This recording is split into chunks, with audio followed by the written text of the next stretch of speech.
And welcome to Rails from Scratch. Yet again, this is Brian from Oakland, California. And Steve from Columbus, Ohio. And we welcome you on behalf of all that is Rails and awesomeness. I think we need an opening, like a catchphrase or something. What do you think? I like it. Yeah. Yeah. Maybe a jingle. Yeah, okay. We'll work on that. Maybe next time we'll have a phrase or a jingle or something like that. Yeah. We need some banter too, I think. This is good. Awesome. So, welcome yet again. We have a couple things we wanted to talk about. There's so many things we could talk about. So we're just trying to pick a few to cover this week, and we were away for a couple weeks. We had just a couple of things that we were doing, but we hope as much as possible, I think, to do this weekly. So just FYI for everybody. We have 6 subscribers now, which is great.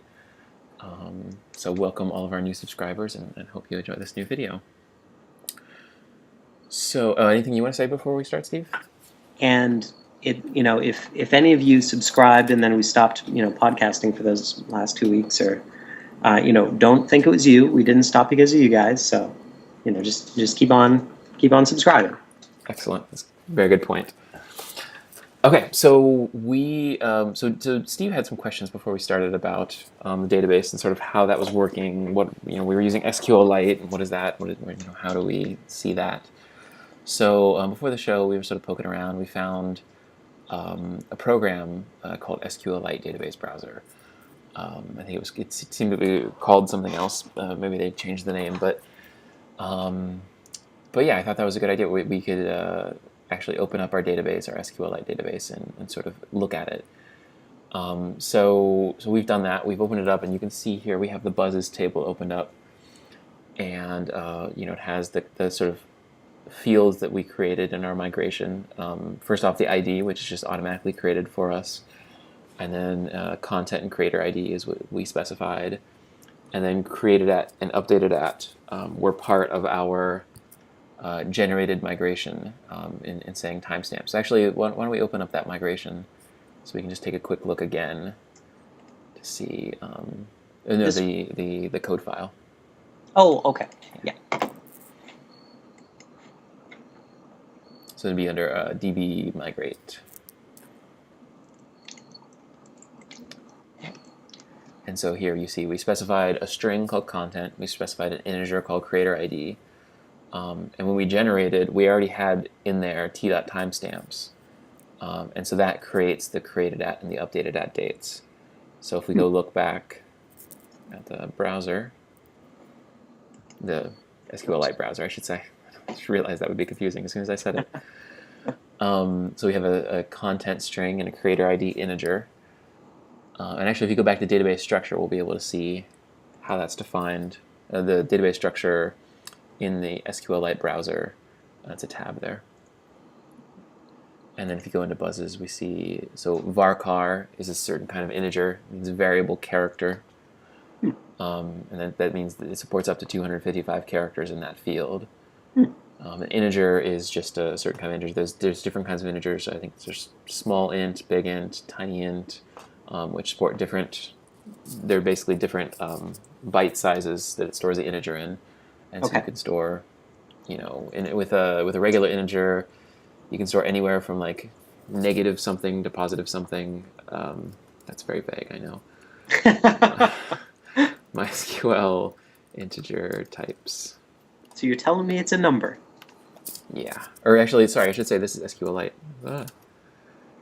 Integer types. Well, it's an integer specifically. It's not a float, so that's number could potentially mean float. So integer, actually it looks like SQLite, and that makes some sense. There seems to be just one kind of integer, I think. Column infinity, blah, blah, blah, blah. I'm just going through this really quickly, but yeah. So you seem to have like integer, real, text, blob. Blob stores binary data. Although I imagine it's got to be something else because it's not saying anything about varchar or anything like that. Data type. Yeah, is float listed in here? There's a real. Oh, That might be okay. separate from float. I think those can be different. There's numeric here, real, integer. Oh, here we go. Okay, int, integer, tiny int, small int, medium int, big int, unsigned big int 2, int 8. So it's actually, let's just search for like one of these that's sort of uncommon and see what it says about that. Integer type. Most SQL database engines use static rigid typing. With static typing, the database value is determined by its container. SQLite uses a more general dynamic type system. In SQLite, the database of data type of value is associated with the value itself, not with its container. Ah, interesting. Like the container, I assume, is the column in this case. The dynamic type system of SQLite is backwards compatible with the most common static type systems of other database engines in the sense that SQL statement will work on standard. Okay, so interesting. So you specify an integer column, and it seems like different rows might have different sizes of integer in them. That's what I take away from that. Huh. Okay. And one of the things, so there's a couple of reasons why we have these migrations here. One of them is so that we can have a test database and a development database and a staging database and a production database. And all we have to do is sort of run our migrations on the server, and our database will get set up the way that we want it to be set up. Nice.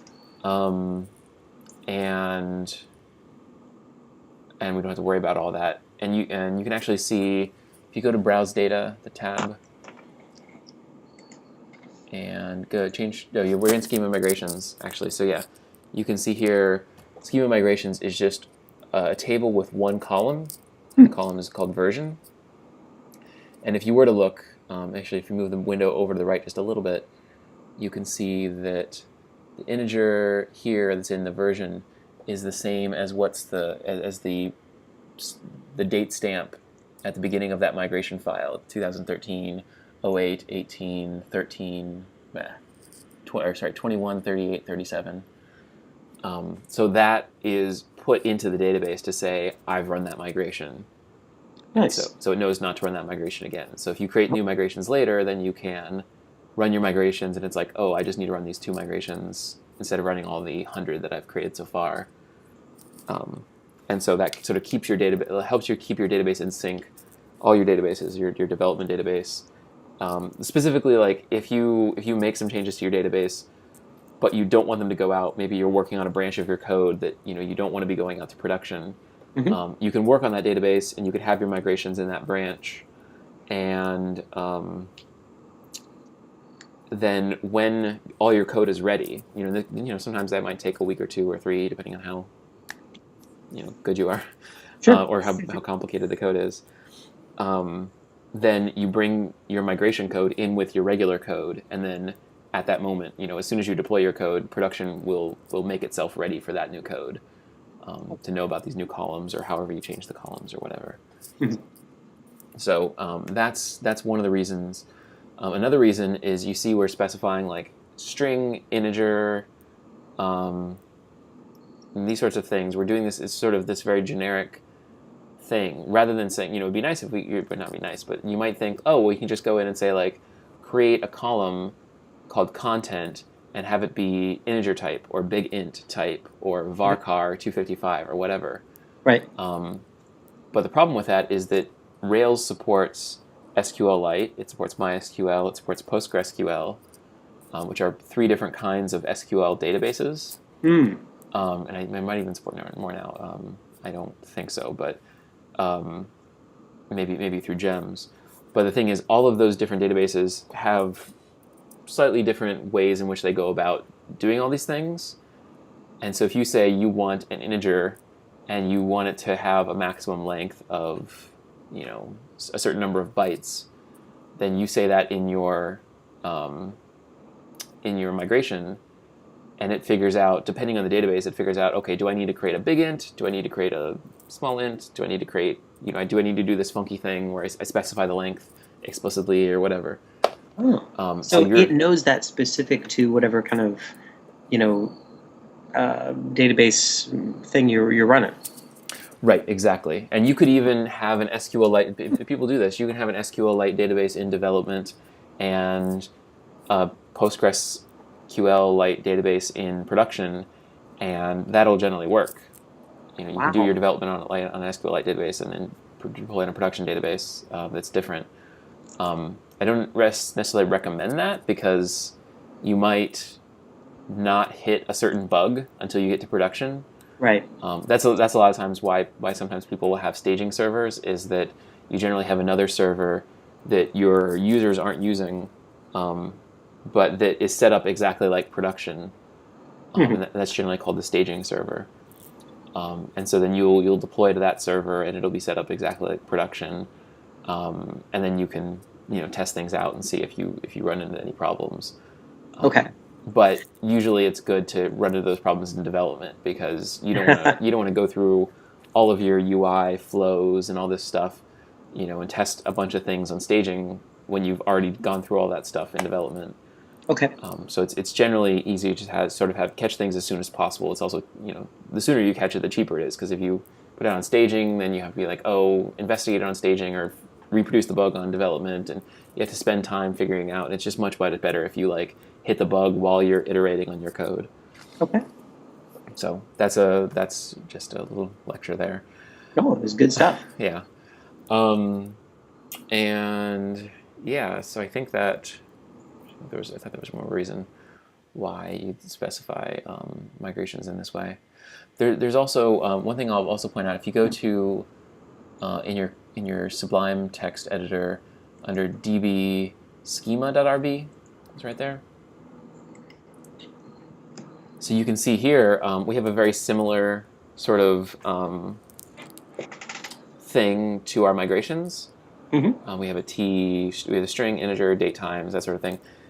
What essentially happens is that when you run migrations, this file is recreated from the database, and so it dumps the entire structure of the database into this database agnostic format. So that theoretically you wouldn't have to run every single one of your migrations in order to bring a new server up to date or up online. You can just run this file, and this file would define the entire structure of your database. Wow. Because migrations aren't always the most efficient way to do things, and even there can be problems with a somewhat older code base as you have migrations. If you're trying to run an older migration, it may not be compatible quite with your newer code, and that can cause problems. So Okay. there's ways to get around that, but generally it's good to use this when you can. Nice. So that's just you can close this. This is oh, actually you haven't even opened it yet, because if you single click in Sublime, that's how it happens. Oh.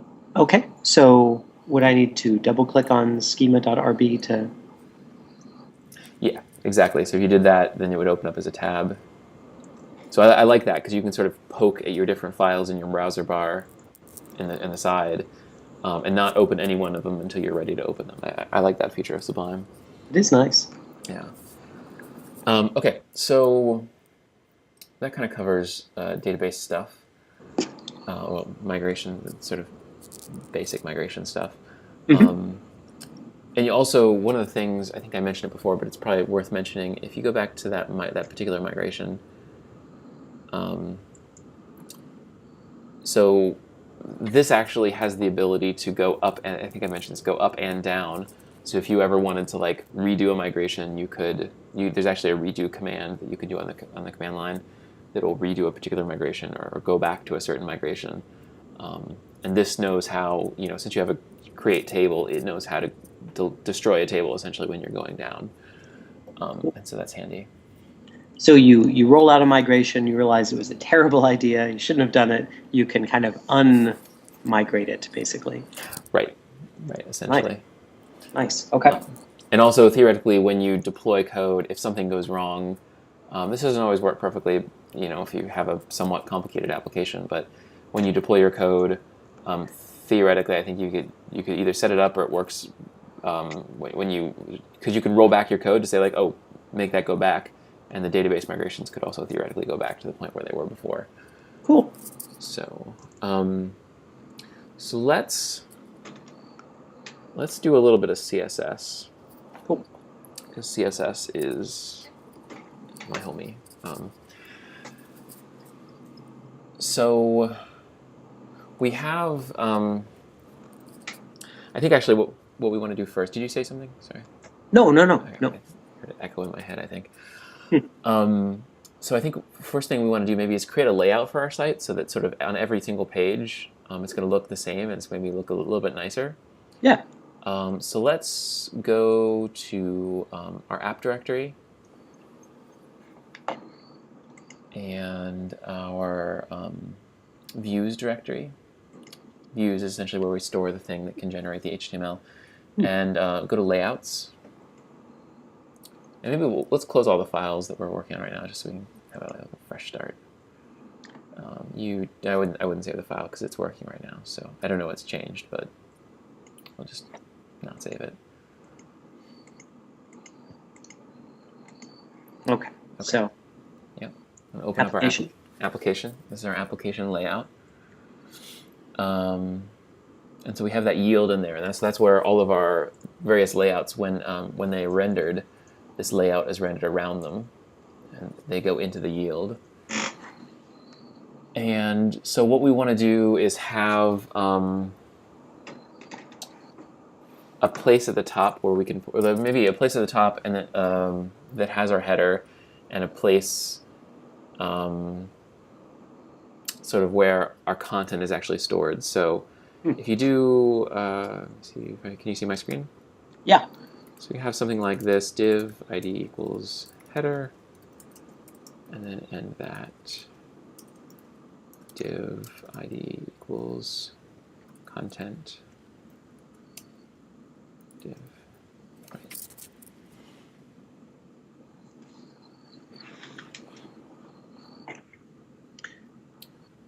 So do I do that? Do that above the yield. Sorry, or I should say, the yield is going to go in here. So you can keep the yield there, but it's going to go inside the content.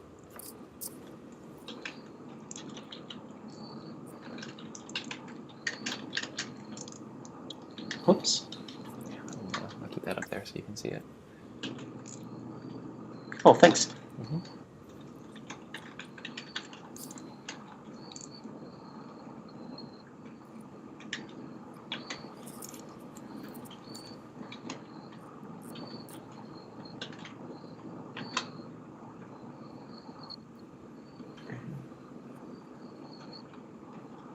Yeah.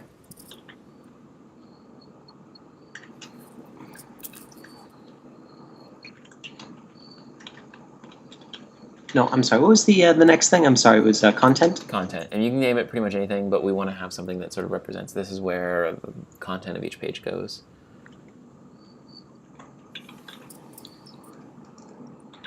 Like that? Yeah, perfect. And so if you save that, reload the page, just to sort of prove that nothing really particular should have changed here.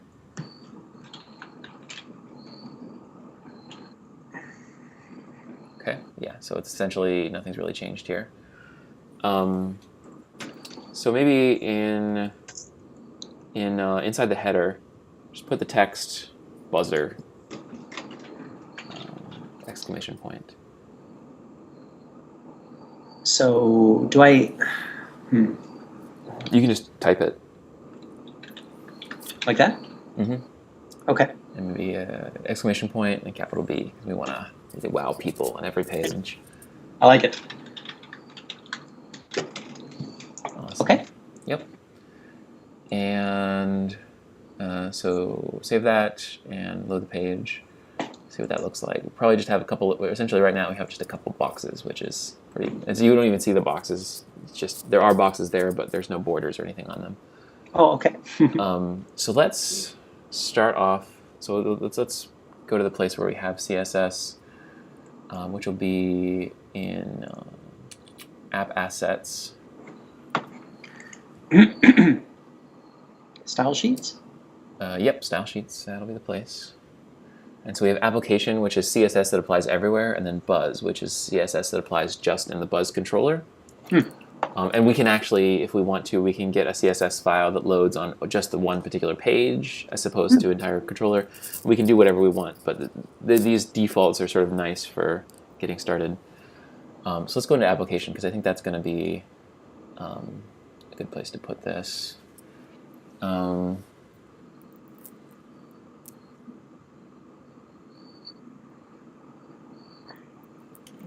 Must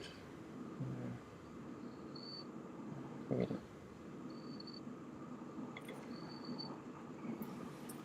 New file for style scope.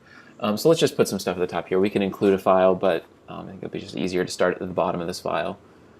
There's a little bit of magic going on with that comment to require in other files, but we'll not worry about that too much for the moment. So CSS. So let's start off by referencing the div tags on the page.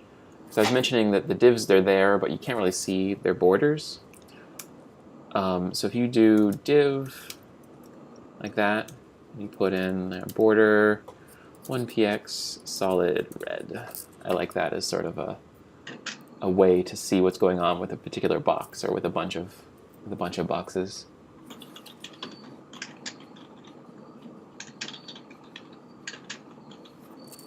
Actually, so I can see as I go, I'm going to move this lower here. Lovely. So can you still see that? Oh, wonderful. Yeah. Awesome. So load that page, or save and then load the page. Ah. Yeah.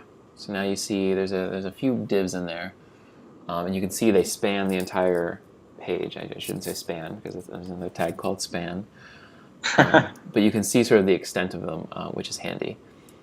So we'll leave that for the moment, just to sort of see where things are. Let's type now with that div, or below that div, say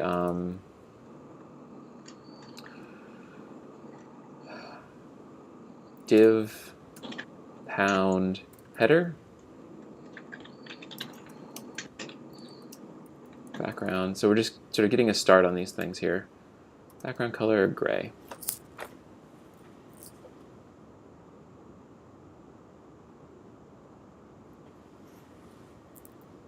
And oh, that's even completing things for you. That's good. So you can choose one of those if you want to.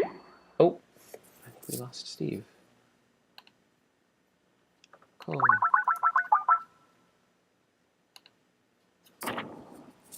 Hey, Brian, you there? Hey, yeah, I'm here. Sorry, lost you there. That's all right. Let me share my screen again.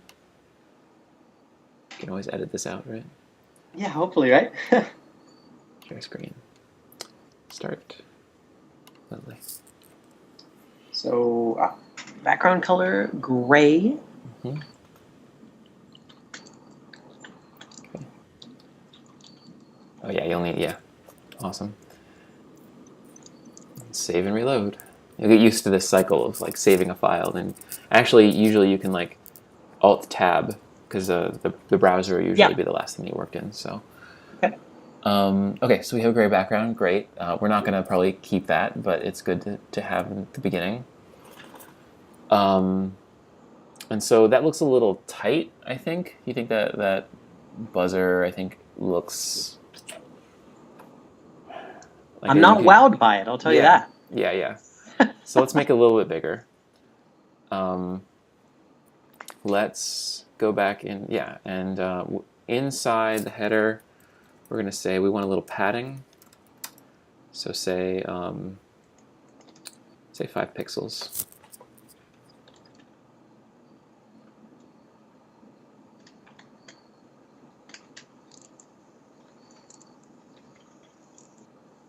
Awesome. Save and reload. People even have written tools that make the save and reload process quicker. Nice. Great. So that looks a little bit better. It's got a little more space around it. There we go. So let's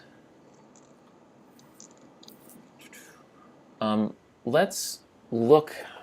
So I want to investigate this because we have some spacing going on around the div. What I'd like to do ideally is sort of make this flush with the side and with the top. You know what I mean? So which part? I'm sorry. So if you see, we have some white space above the red border and to the Yeah. left of the red border and all that. I'd like our header to just be right there at the top of the page, like no Okay. spacing taking up anything. So if you right click on the buzzer there, the word buzzer in the page, I'm actually going to use some browser tools, which can be really helpful. Inspect element is what you want to do. And what this should be a reasonably new version, so this should be good. So actually, I'll also sort of introduce this here. Firefox, Safari, Chrome. I actually use Chrome. I don't know why I mentioned it last, but a lot of tools aside from Internet Explorer provide some really nice development tools. Internet Explorer is kind of coming along, but not very fast. They provide some really nice tools for looking at your page and sort of changing it in real time to see what would happen if you were to change your CSS rules or your HTML or anything like that. So you can actually see if you click on the little thing next to the header div, you can expand it out. What do you call that? I think they call it an expand caret thing. Yeah. So you can see in there you just have the text buzzer. So yeah, and you can dig into there. You can see your link, all this stuff, which is really handy. Very cool. And you can even click, if you see that little box with the arrow right next to the HTML, and then sort of the bar in the middle of your screen. If you look at your iPad, you'll see. Wait, where are you pointing? It's. Oh, I'm sorry. Yeah, here you go. Yeah. HTML body content. Yeah, if you click on that, and then you can move your mouse in the page, and you can actually highlight and then click on individual things to bring them up in the element panel, which is really handy with more complex pages. That is super cool. Yeah. Okay. And I'm impressed. So, yeah, when these tools first started coming out, and I'd been doing development for years and years, I was very happy to have them. So, so let's turn that mode off. Click it again, and we'll see what we have. So click on the header div in the element panel down below. Let's see, header. Yep. Yep. And so now you can see we've applied on the right. You can see we have a background color gray, padding 5 pixels, border 1 pixel. That's all great. If you click on the computed tab, you can kind of see browsers will sort of put their own rules on things by default. Yeah. And some people, when working with CSS, will sort of reset those rules just right off the bat. It's just because they just want it to be the same across all browsers, because different browsers will do this differently. I gotcha. And so that can be really frustrating. So a lot of times you'll have just a block of CSS. It's like, okay, reset everything at the beginning so we can start from scratch. And so you can see here we have some border specified. Some of this is from us, like the border width and all that. But if you scroll down, there's padding. Scroll down a little bit more. I don't know if you're lagging a little bit. Browser styles. You can click on browser styles and see those. So maybe that's actually where the browser styles come from. One of the really useful things here is if you click on the box model tab. Box model? Yeah. Yeah. It's in the right. It's the rightmost tab on the right of the screen. Oh, yeah. Here we go. And so this is actually also really good for beginners too, because CSS works on a box model where you have this idea of margin that's around the box, and then border that's the border of the box, and then inside the border is a padding, and inside the padding is the sort of the height and the width. And there's different actually modes you can turn on and off. It's kind of a new thing, but you can include the padding inside as part of your width or not. Generally, I think the padding is not considered part of your width. Okay. But a lot of people are like, oh, I want the padding to be part of my, like if I say I want, a 1,000 width div, I want that to include the padding. So rather than having to calculate it as part of your rules. So you can see here we have that 5 pixel padding we put in.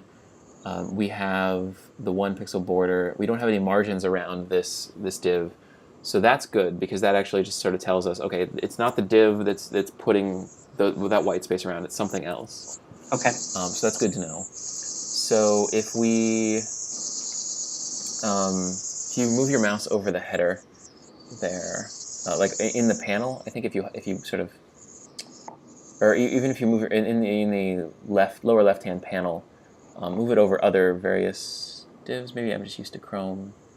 Yeah, okay. So click on the body, because I think the body is probably where we're getting some padding going on. Is it content here? Content, no. You go to the body, the actual body tag. It's above Oh, the body header. tag. Yeah. There we go. And then that looks like that has some. Is it this 8 over here? That's margins, yeah. So what happens if we go? So we can actually change the rules in real time without having to go back to our browser and change things. Oh, cool. Or go back to our text editor. So if Yeah. we go to the rules tab, and then click into the element thing there, it should give you, yeah. And so say margin : 0. Yep. Okay, that's great. Nice. So that gives us what we want. Everything's flush. But I think what we want our header to be flush, but we don't want everything else to be flush. So if you click on the content div,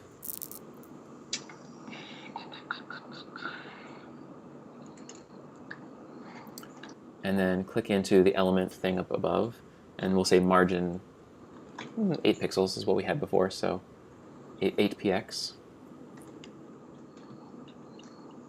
Yeah. So now the header's flush, but not everything else, which is nice. I like it. It also gives us a little bit of space from the header. We can specify if we want. We can specify the top margin, the left margin, the right margin, the bottom margin. All those things we can specify independently. So right now, this set a uniform 8-pixel margin around the entire box. That's right. Yeah. Okay. And so let's actually put those rules in our CSS.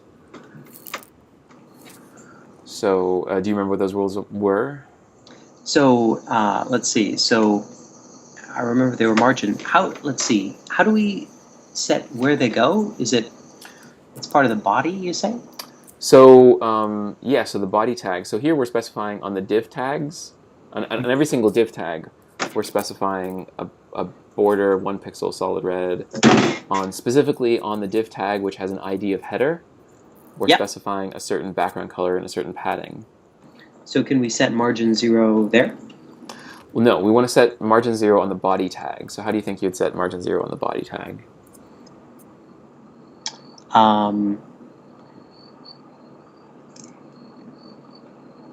Do we do div pound body?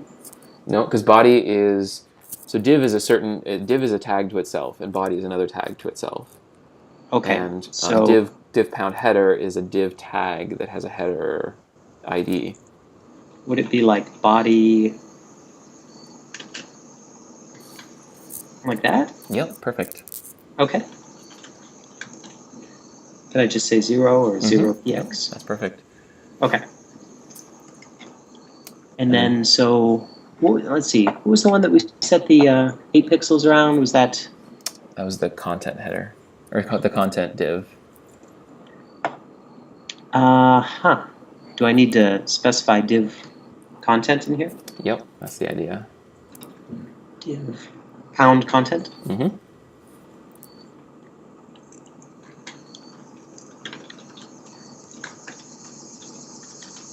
Like that? Mm-hmm. Yeah, and take out that colon there on line 26.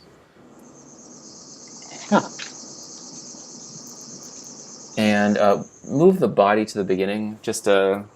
Body is sort of a very universal tag, and so it's good to have those sorts of things at the top so that people see them right away.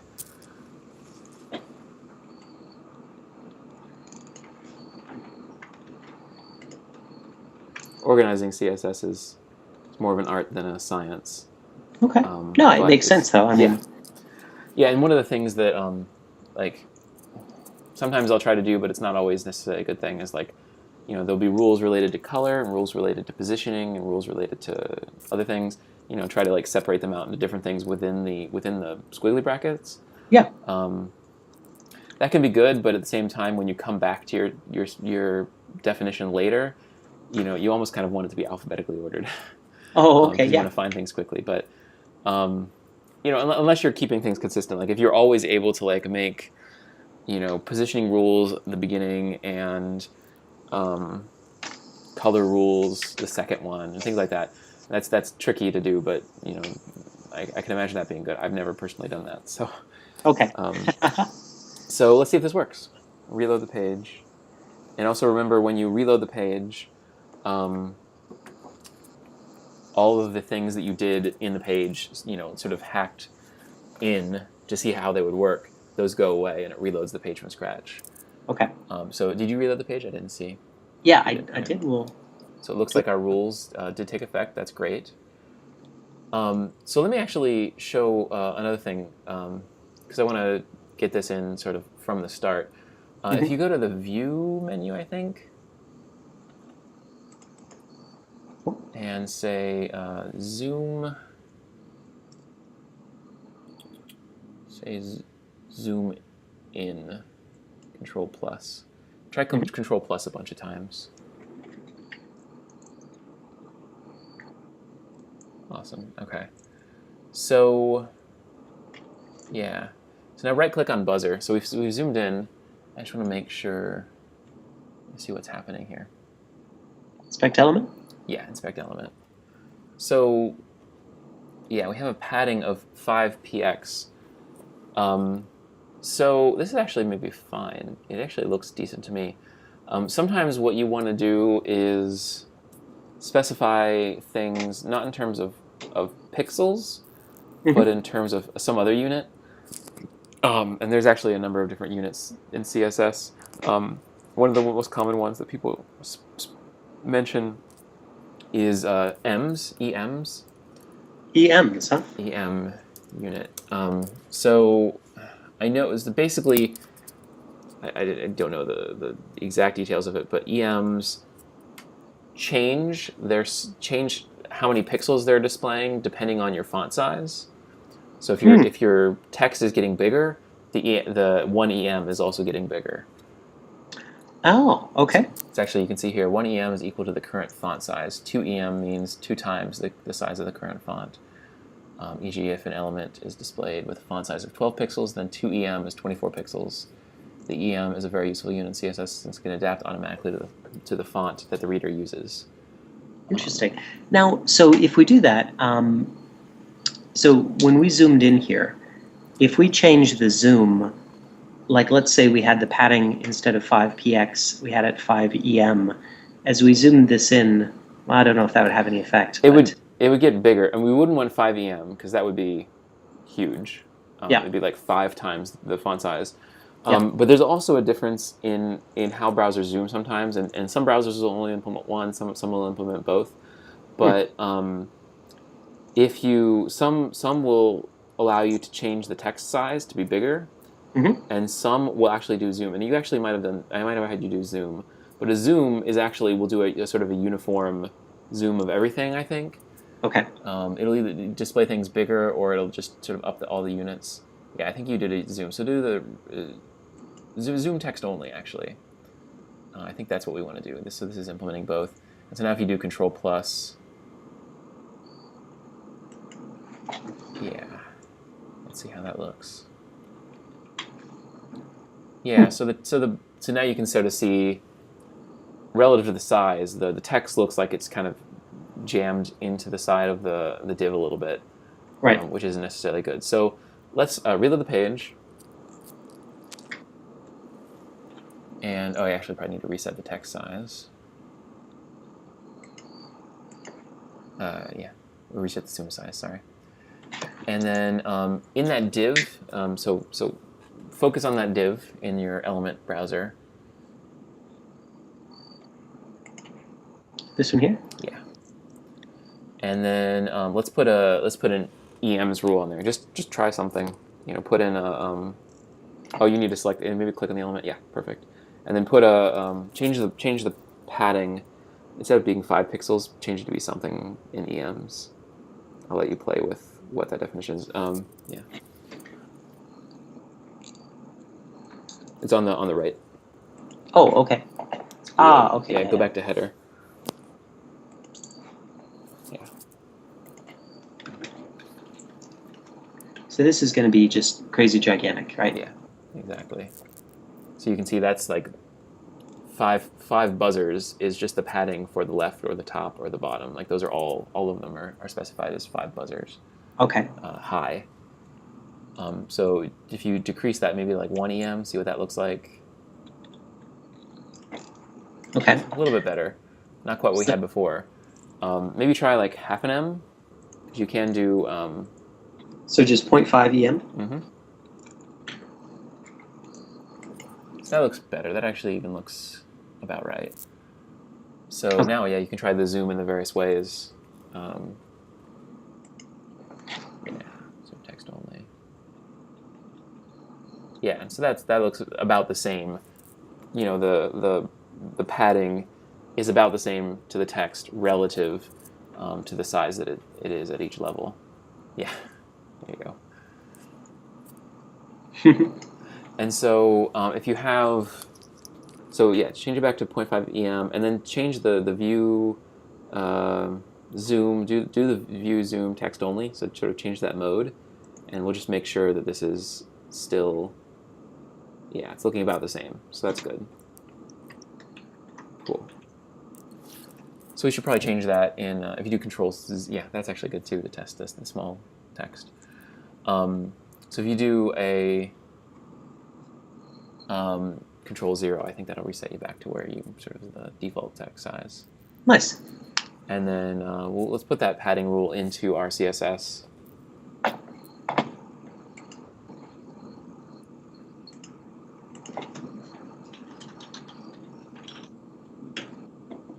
Okay. Awesome.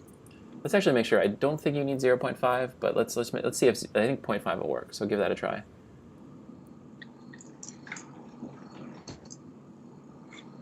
Oh yeah.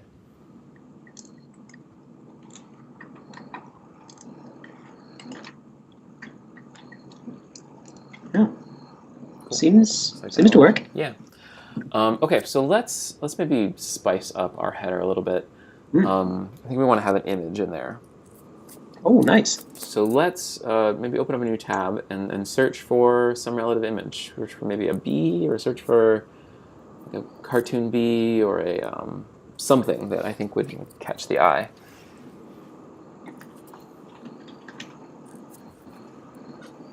You like this one? Or this one is pretty friendly. Which one is it? I think yeah, let's go with the friendly bee. I like that. So do I save this image, or? Yeah, I would go. I probably if you click on it, it might even let you save. Yeah, we don't need a big size for it. Perfect. And we want to save it in the directory under our assets.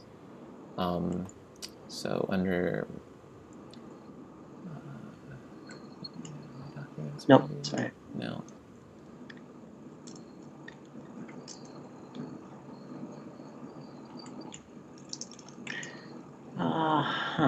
It's under price. I think it's C, documents and settings. That's a little confusing why they have that.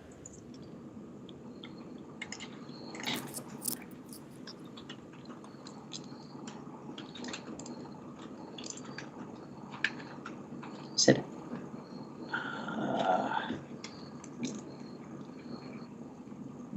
Alright, so we're in buzzer. So app. There's a couple places we could put it, but let's put it under app, assets, images, and we'll call that and change the name to like logo.jpg or something else. You can feel free to disagree with me, but all right. And so we can close this tab, and I think if we go to, gosh, what will it be? Yeah, let's go to our layout. Oh, there's the That's amazing. data of the image. Yeah, the hex data of the image. Jeez. Okay. Very cool. So I'm sorry. I got distracted. No, that's all right. No, we want to check it out. We want to make sure that it looks good inside too. So the layout. So layouts application is what we want, because we're going to put this on every single page. This is the style sheet, so we want We could put it in via style, or we could put it in via the HTML. Let's actually do both. Let's start with the HTML. So we'll go to Views, Layouts, Application.rb, or HTML.erb. Perfect. And make a space, make a line above line 11. So we have put in our image tag, and we'll want to do. I think it'd be something like image tag logo.jpg. Don't forget the equals. I totally forgot the equals.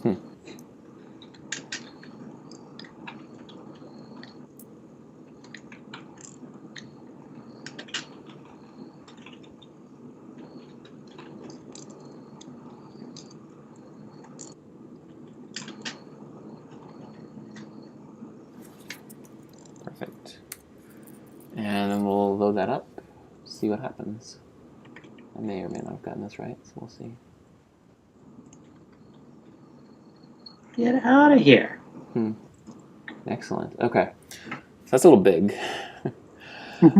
So we can change that. Well, first off, let's give that an ID, that image an ID, so we can style it.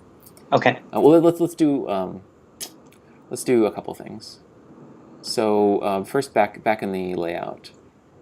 I'm going to show you the thing that you shouldn't do. So say colon or width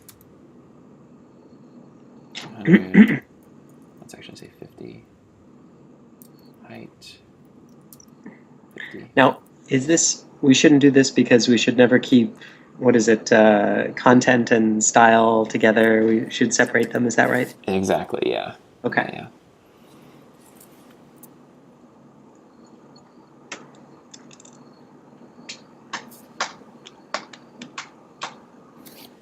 I'm seeing. Are you updating the? I don't know if you're seeing what I got here. So let's see. So comma.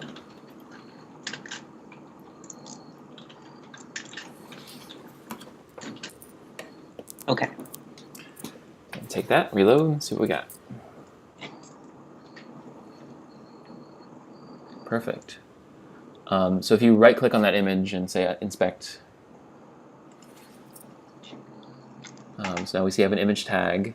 We have an SRC, which is Rails sort of automatically knew, when we said logo.jpg, it knew where to look for it. So that's great. We also have an alt, which by default is sort of the name of the file. We can change that if we want. Alt is sort of the thing, like if you mouse over the image, it should say logo. Give that a try. Maybe not. Maybe you need to click into the page first, and then you can mouse over it. Maybe not. Anyway, alts are kind of important. They're mainly for, as I understand, there might actually be a better way, but they're kind of for accessibility, so that if someone's accessibility and also the content style distinction. But if someone's viewing, if someone's blind, and they have a browser that will just render the text, it won't render the images, but they want to sort of know what the image is there. The alt tag will sort of tell them in text what's there. Cool. But we also have here width and height, which are properties of the image tag. You can specify those, and there's probably some times where you need those, but ideally we'd want to put that in our CSS. Okay. So let's do that. Let's take it out of the image tag. Or actually, let me show you another way that you should do that. You should not go about this. But you can. Okay, what's something else you can put in there? Oh, sorry. Style there.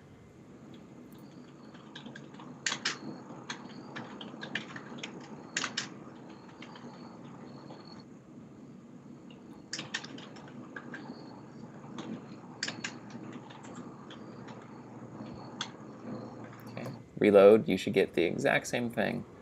Okay. Yeah, but now if you look at the page, you'll see that instead of height and width properties, there'll be a style property.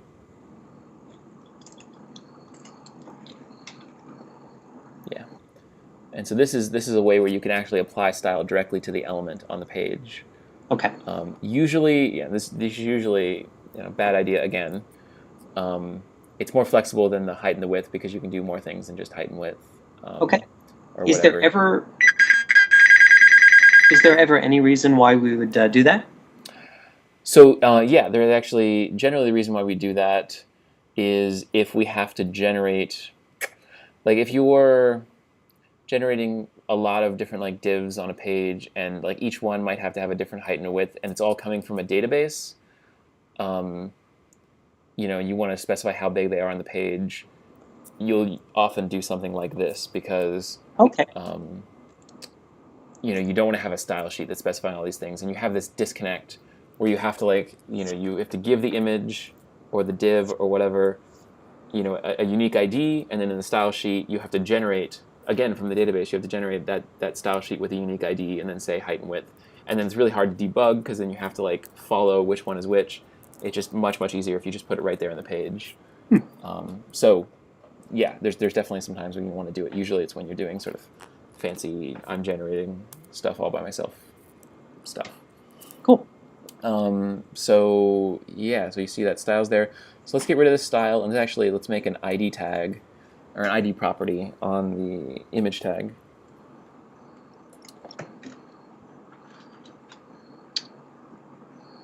So similar sort of syntax.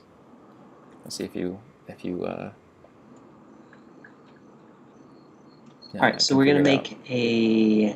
No, wait, I'm sorry. So is this part of the header? This is part of the image. So you want to have an ID. So like we had width and height properties, and we also had a style property on the image tag. We want to have an ID property on the image tag. Okay. And you have a colon. That's good. And we want to call this something that could be, targeted via, well, it's got to be an ID. So no spaces. I think you can use underscores and hyphens. Like that? Perfect. And then is that good? Is that all I need? That's good. That's all you need. And then go ahead and style that with a height and a width in the CSS. Okay. Oops.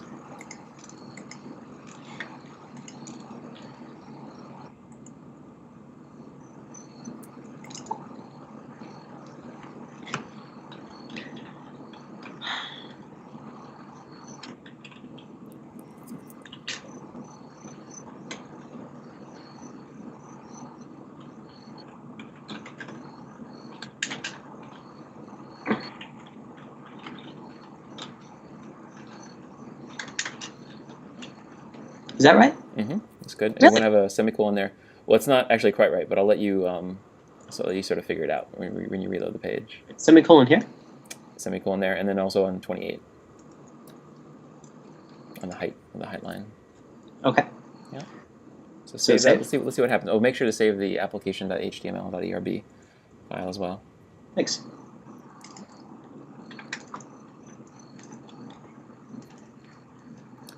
And that actually didn't work. It did, or? It did not work. Did not, okay. Yeah, so can you figure out why it didn't work?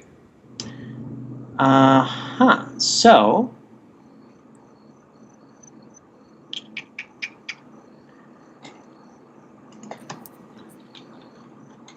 like that? That's closer, but it's not an ID tag. What's the name of the tag again? Header? Look back at the page for the B logo and see. Look at the tag. Well, it's not going to be in here because this generates the tag for you, the image tag helper. So look at the actual web page and at the image.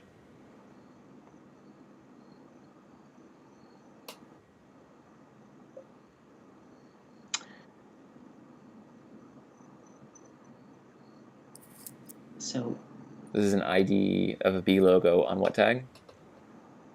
On an image tag?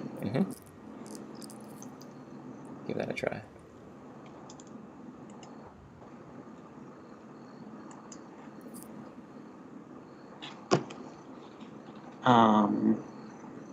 Looks like we have body and div tags.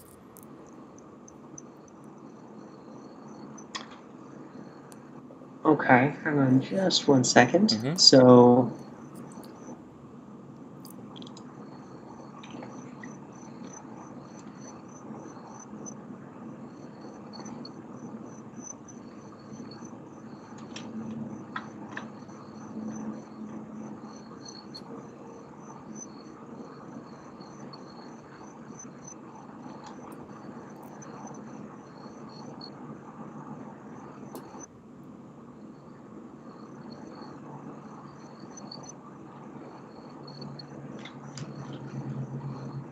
yeah, I don't know. I mean, is it like IMG Mm-hmm. ID?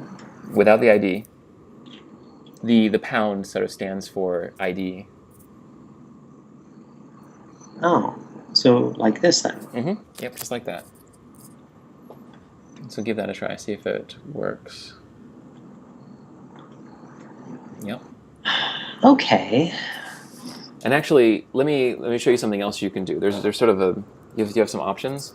Yeah. So back in the CSS, if you get rid of the IMG and just leave the pound, this is not something that we've done yet. So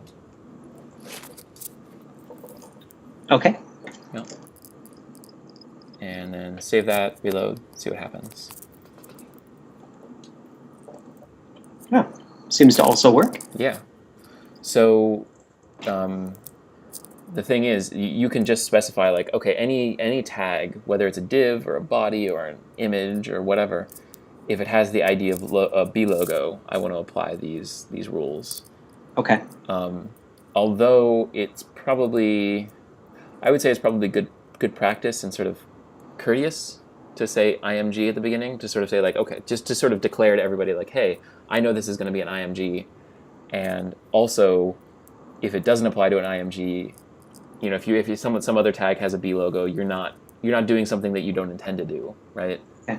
Like if So there's if a go somebody ahead. has a B logo that's a text thing or something else, I'm not restyling it. Right.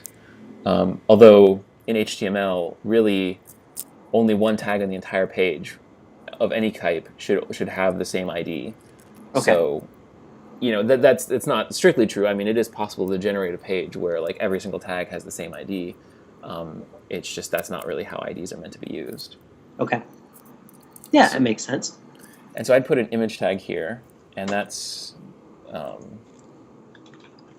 that'll sort of just for completeness sake. So yeah, let's see. I think let's see what we have again on that page.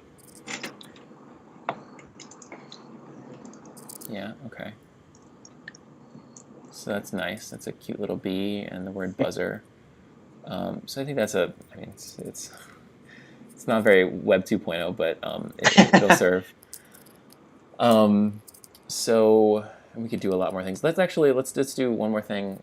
Maybe a couple more things to this to sort of just round it off. Let's make the header text be bigger. Okay. So if we say font size inside the header text, if we say font size, what do we want to make it like? Let's actually make it 50 pixels. Let's do that. See what happens.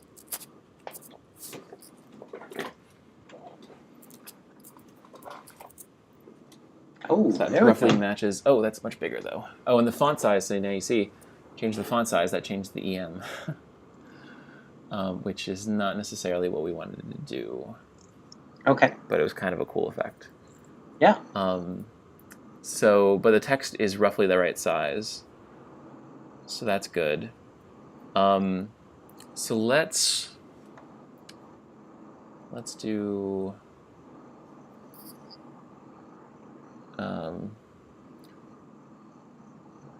Let's actually just go back to specifying the padding in. Well, no, gosh. Okay, let's actually do one other thing. So if you go back to the application.html, and put buzzer inside of a span tag. So something like this. Span.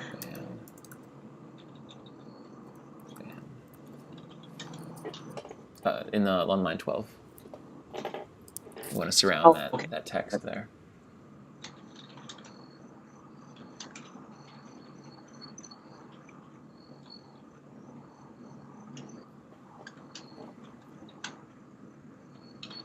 I don't know if this is necessarily the best solution, but it'll I think do fine. And so if we now say go back to the save that application.css, and we want to say so after line 26, make a new line for the span tag. Sorry, span. Yeah, you. So div pound header, because we want to refer into that space.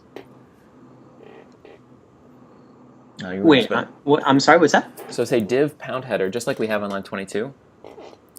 Can we do this more than once? We can, actually, but we're actually going to add something onto the end specifically. So if we say space after header, and say span.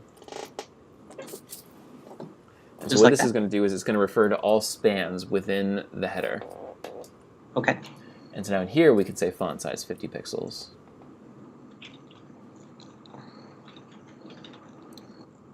Okay. And then we're going to want to get rid of that on line 24.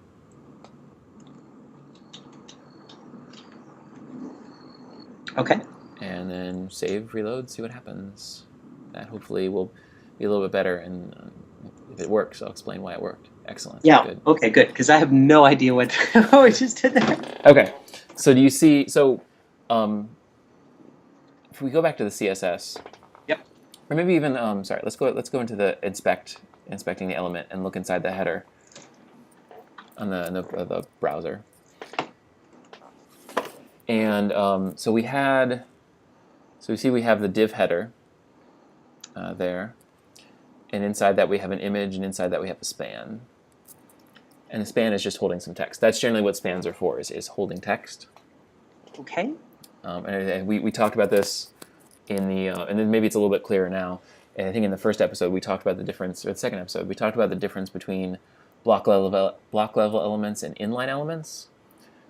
And so span is an inline element. It's just sort of identifying a block of text, or a set of text, I should say, not block.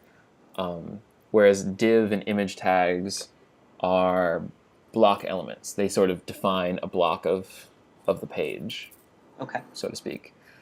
So if you can open up the span, you'll see the word buzzers in there.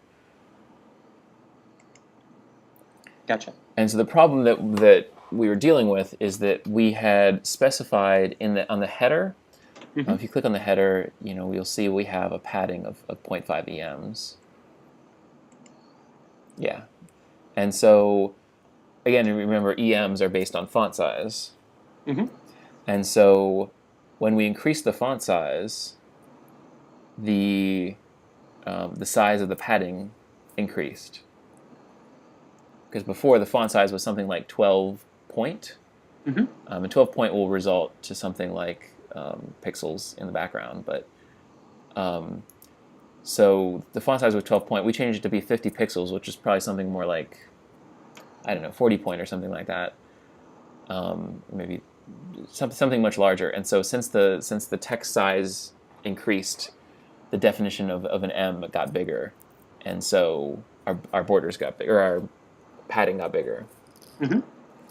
So what we did is we created a span tag, and we just applied the font size to the span tag. So that way, the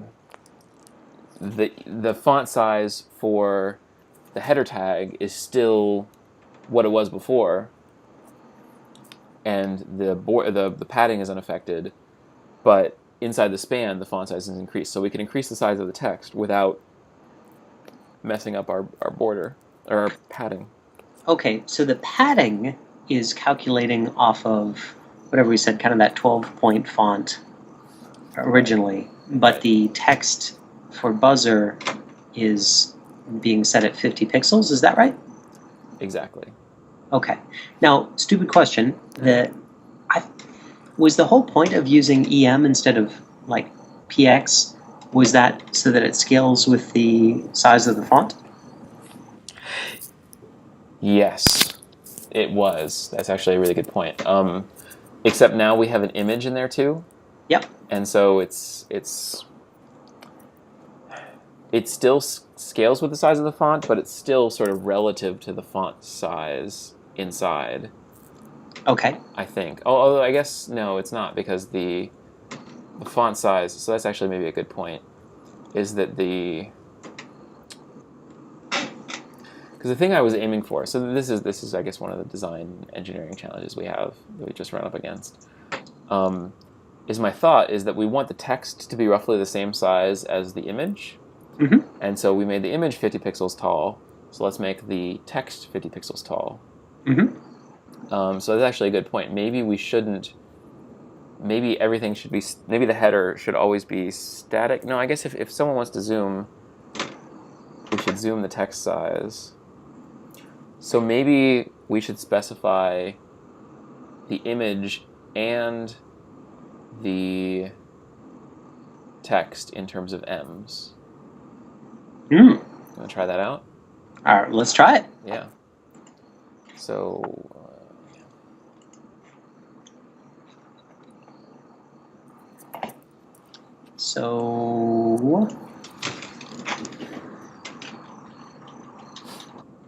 So would it like 1 EM or Let's say 5 em. 5 EM? Okay. See what that gives us. Roughly, just think about it. It's roughly 5 times the height of the default font. So that maybe sounds about right.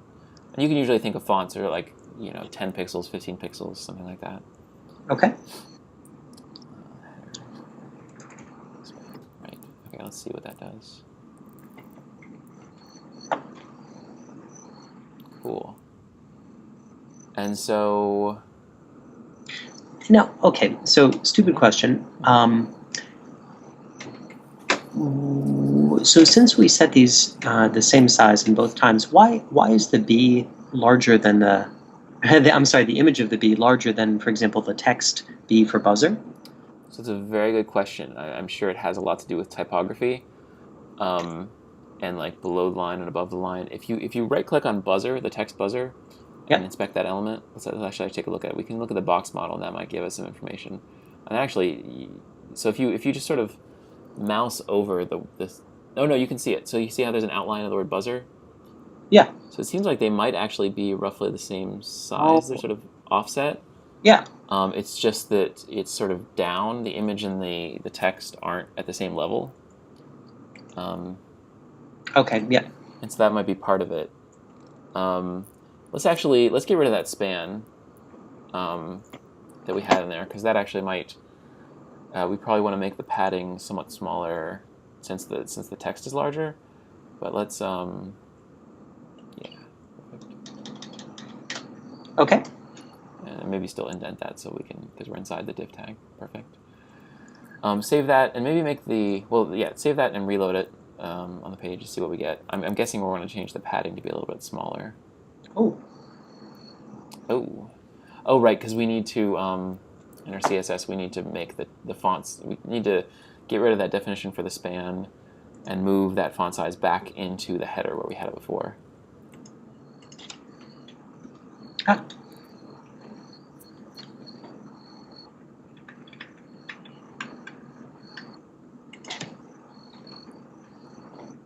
Yeah, perfect. And then we can get rid of that span definition because we don't have spans anymore in the header.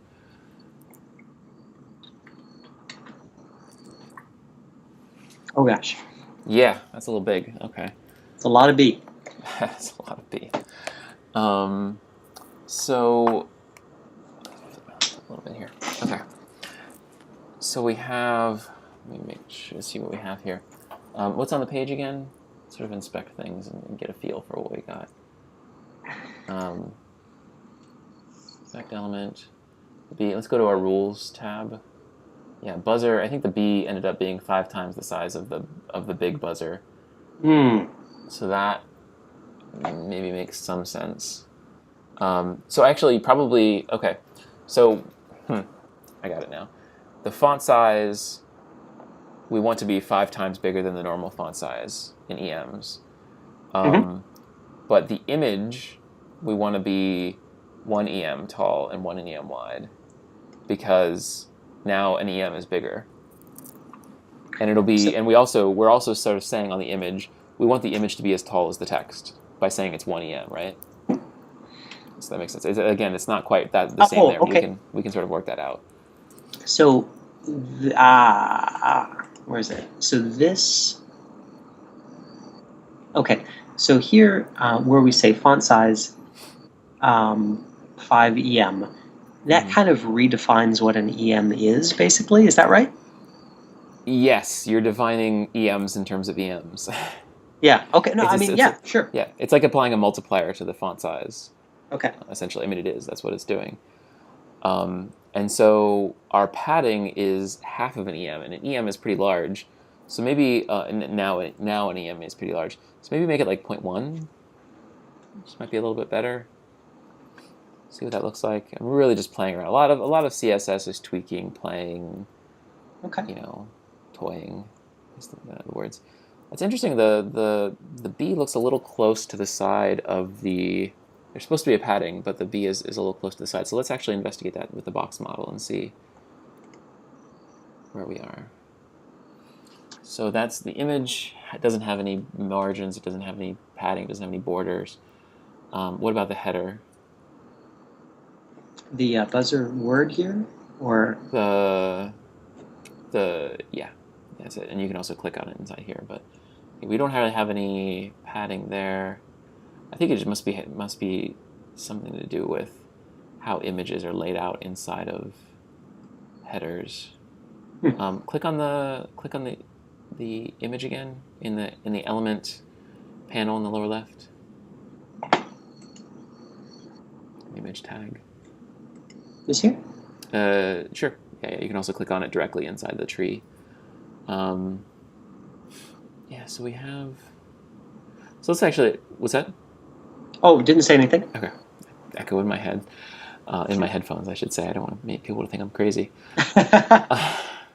So let's go to the rules for image, and let's just play around with this. Maybe we can. Should we just set like a left margin or something? We could, yeah. We totally could. It'd be nice to sort of figure out, like, it's kind of good to know why things are happening.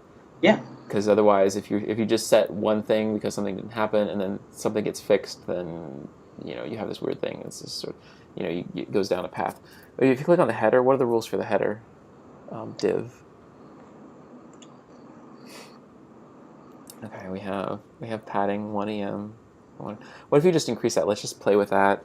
Make it go up to like 0.3 EM.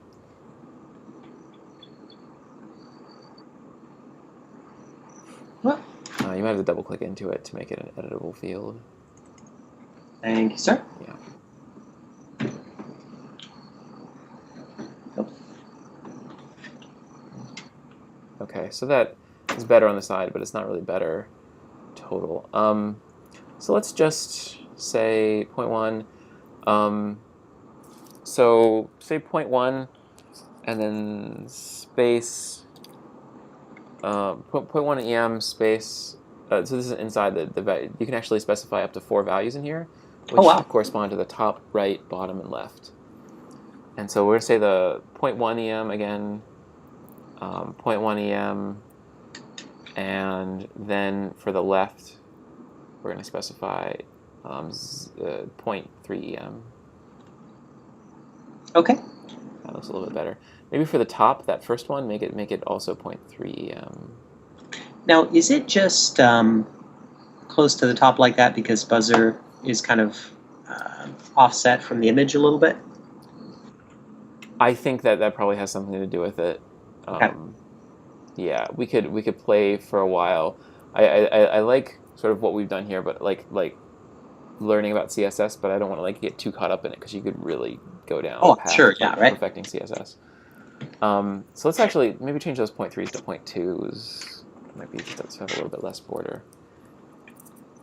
It'd also be nice if that B was like had a transparent background, but Ooh. what are you gonna do? Maybe change that 0.1 EM to a 0 EM. Which one? The third one, sorry. That's going to specify the bottom. Right, cool.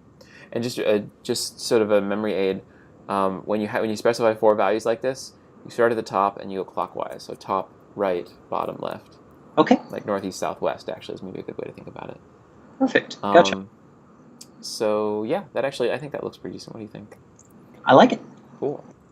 So copy that into the CSS so we don't lose it. That took some Here? doing. Yeah. And why don't we get rid of the that solid red div thing there in lines 19 through 21? Just delete it? Yeah. By the way, we're specifying a width there. We're specifying solid. Solid can actually be like dotted, and there's like 10 different kinds of dotted lines that you can specify, nice. which is kind of cool. Hyphen dotted, and a dot and a hyphen, dot and a hyphen, dot and a hyphen, and all kinds of good things. Cool. Now again, is that like, so if you're drawing lines and stuff like that, is that normally an HTML thing, or is that normally a CSS thing? It's CSS. It's hard to tell the difference sometimes, but I think it's essentially a CSS when you have the borders like that. It's just, it's something defined in the standard that you can specify. This is the sort of dotted line that I want. Sure. So in here, we're going to want, I think, put a border back on this header, but we're going to want to have something be a little bit nicer.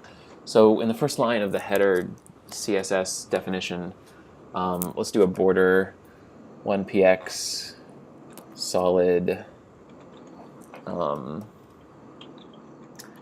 and we'll say one little trick I like in CSS. So you can also specify. Are you familiar with hex colors, by the way? I mean, I know that they are a thing. Okay. I couldn't tell you the hex color for red, for example. I could tell you the hex color for red. It's actually pretty easy. Let's actually do that. So do space, pound, and FF. 0000. Okay. And then semicolon. Save it, and if I know my stuff at all, that should be red.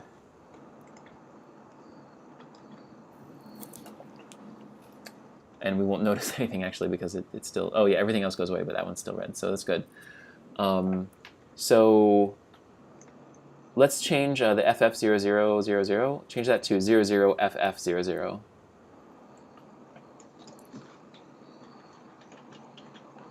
Okay. And this should be green.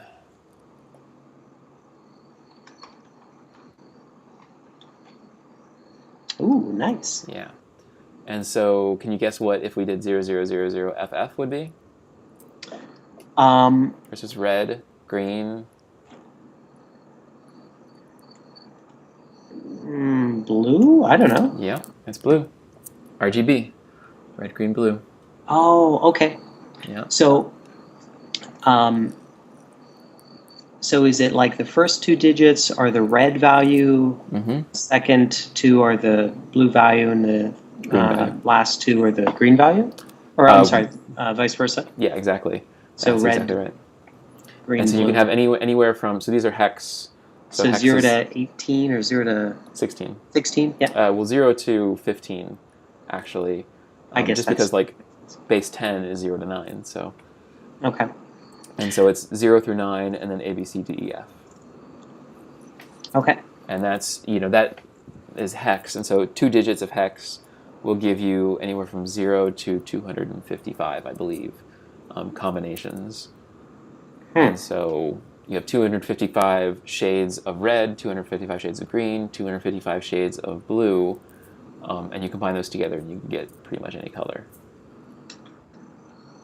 So yeah, that should give us blue. Nice. Perfect. Hey, actually, I kind of like that blue. Maybe we'll stick with that. I like it. Let's actually make it a little bit darker. How do you think you might make it darker? Darker, huh? Yeah. So FF is the biggest value. Yeah. And if you had FF, what would that be? I'm guessing black? Nope. White? Nope, it's white. Okay. So what do you think black is? So it would be 0, 0, 0, 0, 0, 0? That's right. Yep. Okay. And so, and also just a neat tip, you can specify just 3 characters, each one still being red, green, and blue, but you just don't have as much, as many choices essentially. Okay. But I like the blue, so let's make it a slightly darker shade of blue. Let's Like that? give that a try. Yeah.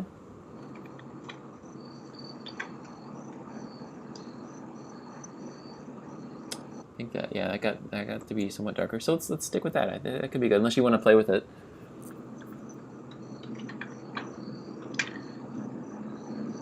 No, that did nothing. What did you change? Oh, apparently I changed nothing. Oh, yeah, that's good to play with. Okay, yeah, it's not a bad color. Yeah. And one thing that I like to do, like if I want to have a sort of a thin looking border, sometimes what I'll do is I'll specify 1 pixel solid and make it like a sort of a gray, somewhere in the grays. Yeah. And the closer it is to white, the more it'll sort of look like a thin line. And the closer it is to black, the more like it'll look like a thick line. Okay. So that's kind of cool. Like sometimes it's just nice to have a black, but sometimes it's also nice to make it look a little bit more subtle. So that's fun to play with. Yeah, give that a try. It's gonna be probably anything. Oh, Sort of, yeah. Anything that's the same value for all 3 is going to be gray. Okay. It's going to be a different shade of gray from black down to white. And I use that a lot just when if I'm just looking for 2 colors to alternate in a table for some really boring admin interface. Yeah. I might make it 2 shades of gray or something like that.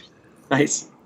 And there'll be a lot of places where you can get a color picker. You might download an application where you can click on a part of your screen and it'll tell you the hex color of that part of your screen, which is nice because sometimes you want to steal colors from somewhere. Cool. It's like, oh, that's a nice shade of blue. I'm going to steal that. Oh, I gotcha. So, but it's good to know the fundamentals of it. Yeah, for sure. And in this case, well, yeah, so this is good. And let's actually make this rounded. Rounded borders are always really nice. So add a new line, and we're going to do border -radius. And we're going to say 0.2 em. Yeah. And semicolon that bad boy, and I think if you don't put a semicolon, it'll probably give you an error. Yeah.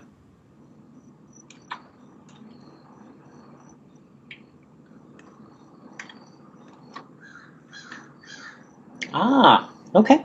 Nice, yeah. And actually for the longest time, rounded corners did not exist in the CSS standard that was widely used across browsers. Really? And so that was a pain. And people would come up with all these different hacks. It's like, oh, I'm going to create 4 different divs, and each div is going to have an image inside of it, or it's going to actually be styled with CSS to have an image as its background, and I'm going to put those 4 divs in the 4 corners, and that's going to give me rounded corners. I mean, it's like the craziest stuff that you'd see.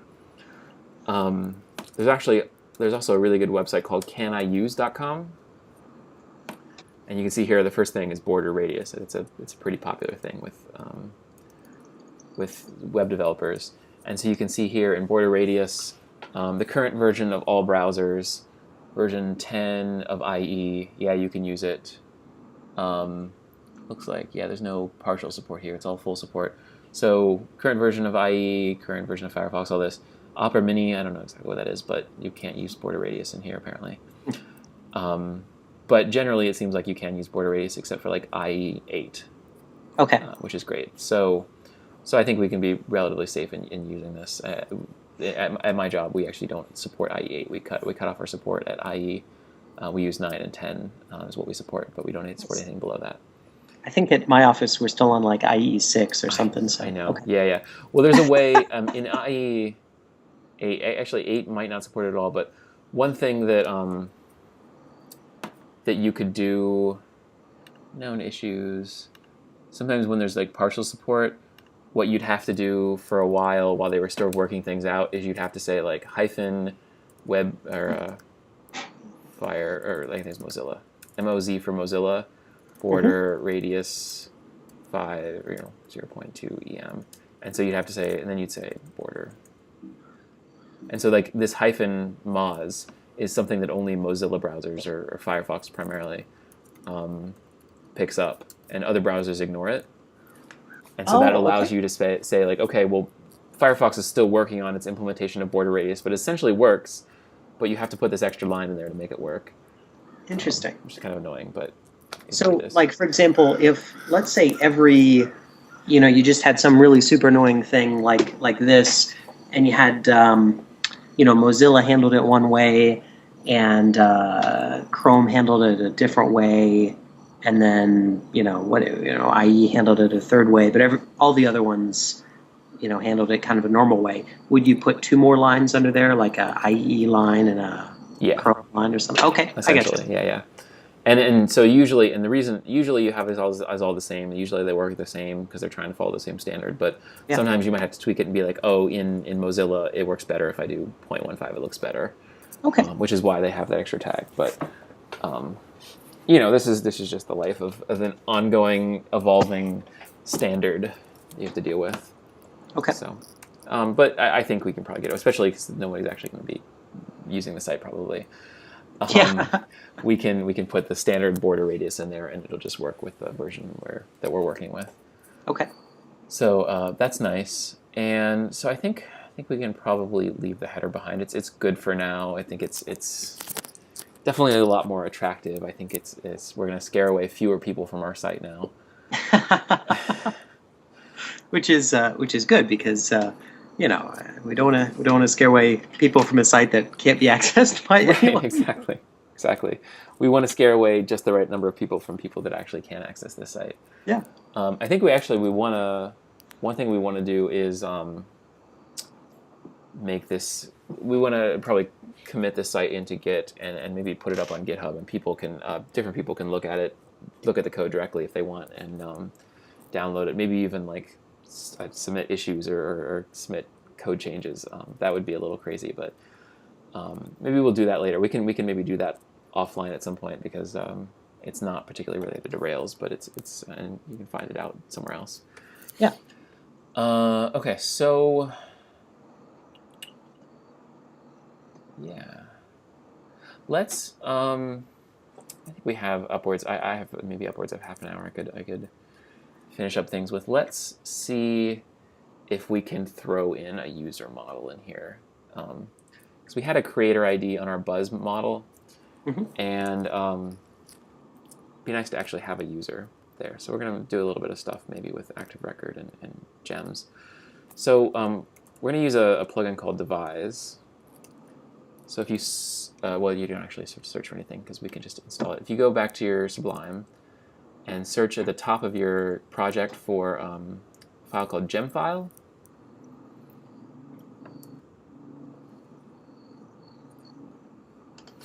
And I'm going to put this so I can still look. Is it this one here? That, yeah, that's the one. And so we're going to go in there and scroll down. It might even be commented out. No, it's not. Okay, that's fine. So let's add, after the JBuilder line there on 29, let's add a line and say gem devise, devise. Getting started, that's what we want to see. So devise, it's in quotes. Devise is a gem that lets us deal with authentication in our application, which is great because security is really important, and if we tried to do it, we would probably mess it up.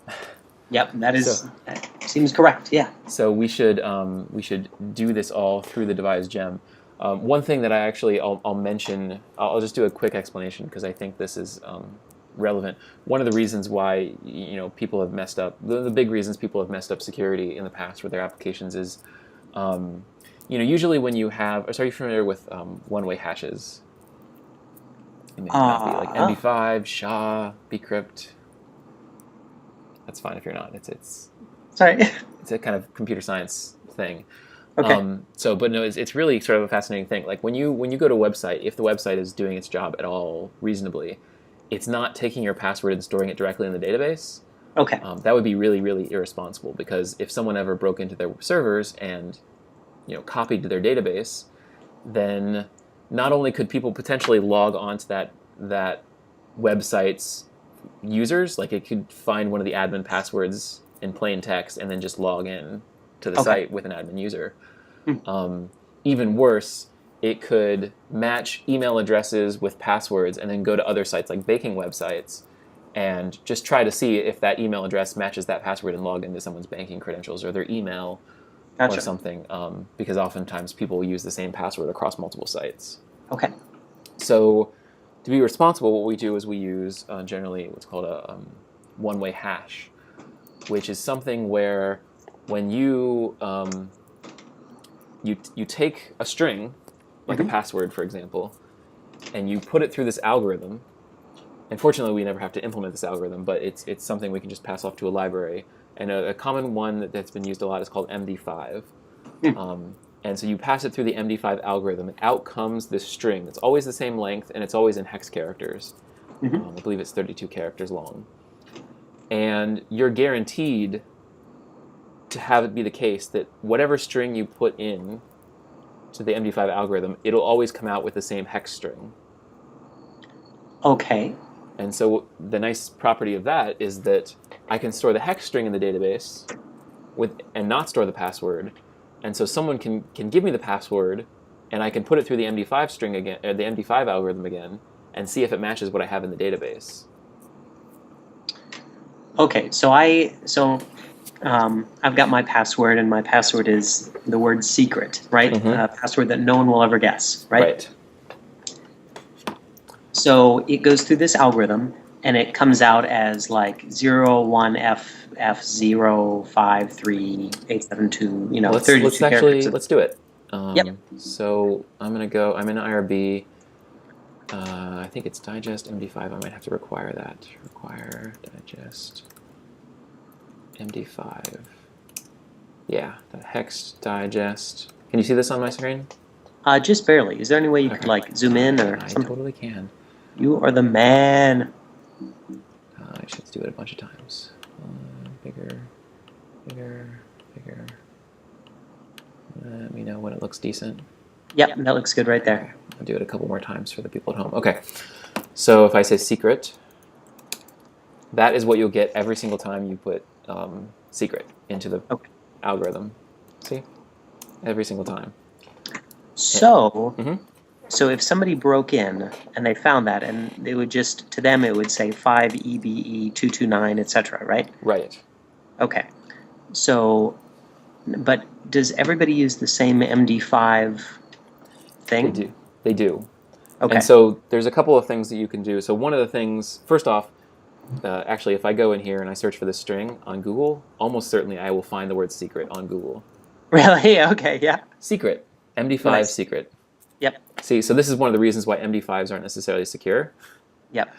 So if I were to do secret plus, so let's say, if I were to put like, so let's say I have a string, secret app secret, and I put in some random string of characters, blah blah. And then I can do the MD5 hex digest and say secret app secret plus the user's password. And now I get a different hash. Search for that on Google. I'm going to not find anything probably. Yeah. And so that means that all of my application's passwords are going to be different than some other application's passwords.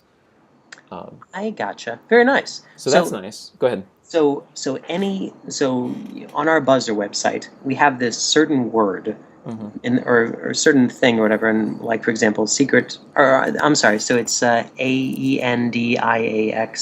That. So that gets added to every password before it gets run through the algorithm. Right. Aha. Okay. And so someone could still, if they broke into our website, they got our database and they got our code, they could see in our code, oh, I see the secret app secret, and I could use some algorithm. So they could still guess the passwords, but they'd have to use some computational power to go through every single combination. Like they might take every single dictionary word in the dictionary, right? And let's say there's 10,000 words in the dictionary. So they'd go to 10,000 possibilities where they add secret app secret to a word in the dictionary and see if it matches the hex strings in the database. Gotcha. And if it does, then it's like, okay, I know that the password was secret. So that can still be gotten around with computational power. One thing that makes that a little bit more makes the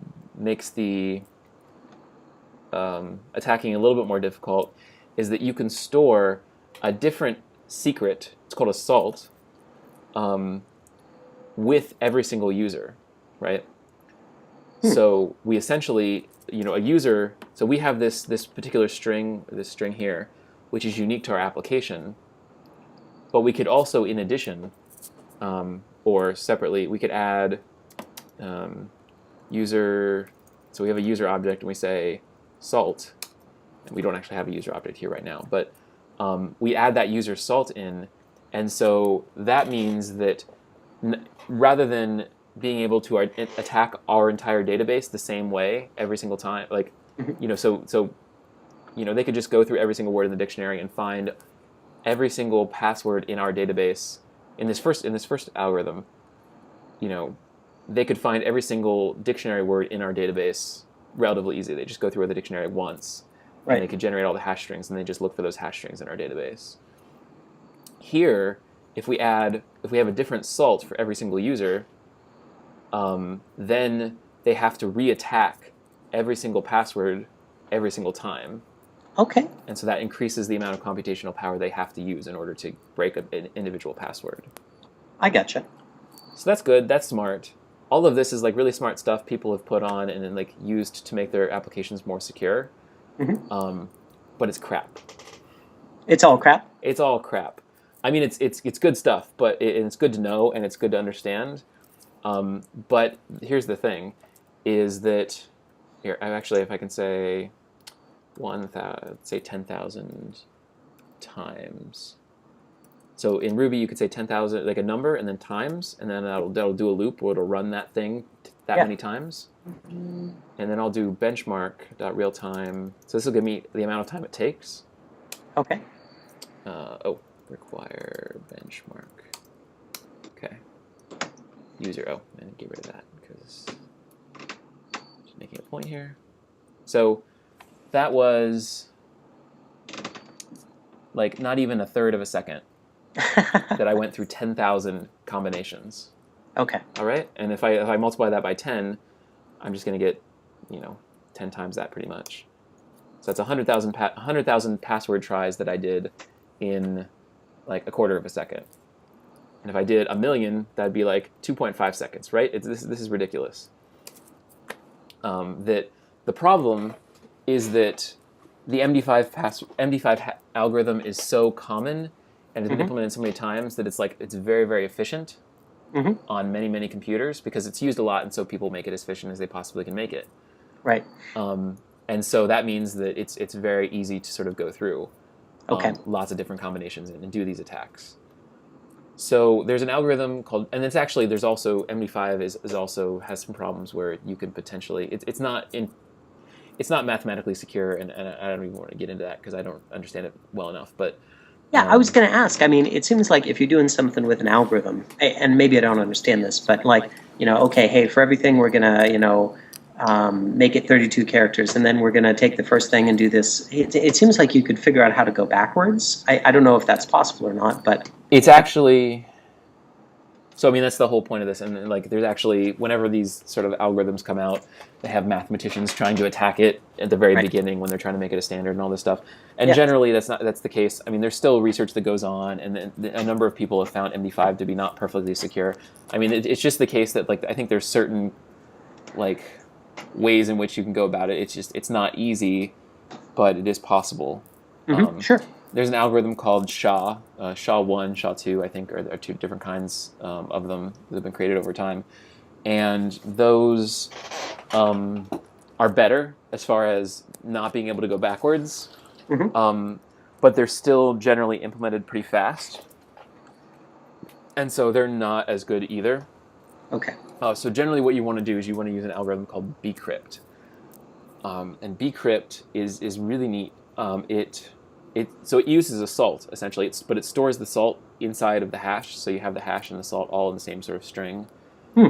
And it also uses as if the bcrypt algorithm ever changes, it sort of or the version that you use, it stores the version of what algorithm was used inside of that whole hash in order to figure all of that out. But the really cool thing about bcrypt is that essentially there's more to it than this, but it's essentially like if I were to take MD5 Mm-hmm. and I took my original secret app plus secret, or just the word secret even, and I ran it through MD5, right? Mm-hmm. And I took the result of that and then ran that through MD5, and then took the result of that and ran that through MD5 over and over again, taking the result each time and running it back through MD5. Yeah. And if I did that, 100,000 times, that might take me a quarter of a second, right? Mm-hmm. And so that's essentially what bcrypt is that you can even choose what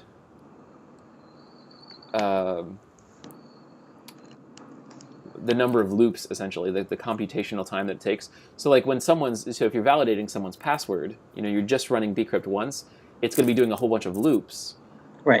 but it's only going to take a quarter of a second or something, right?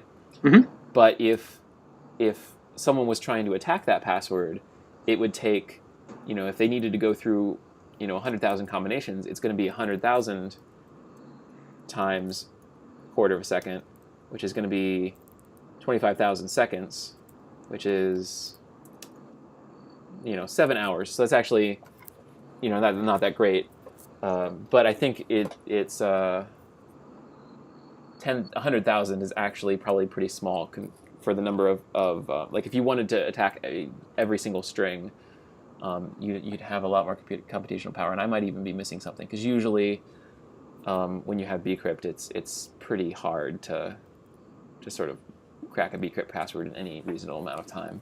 Nice.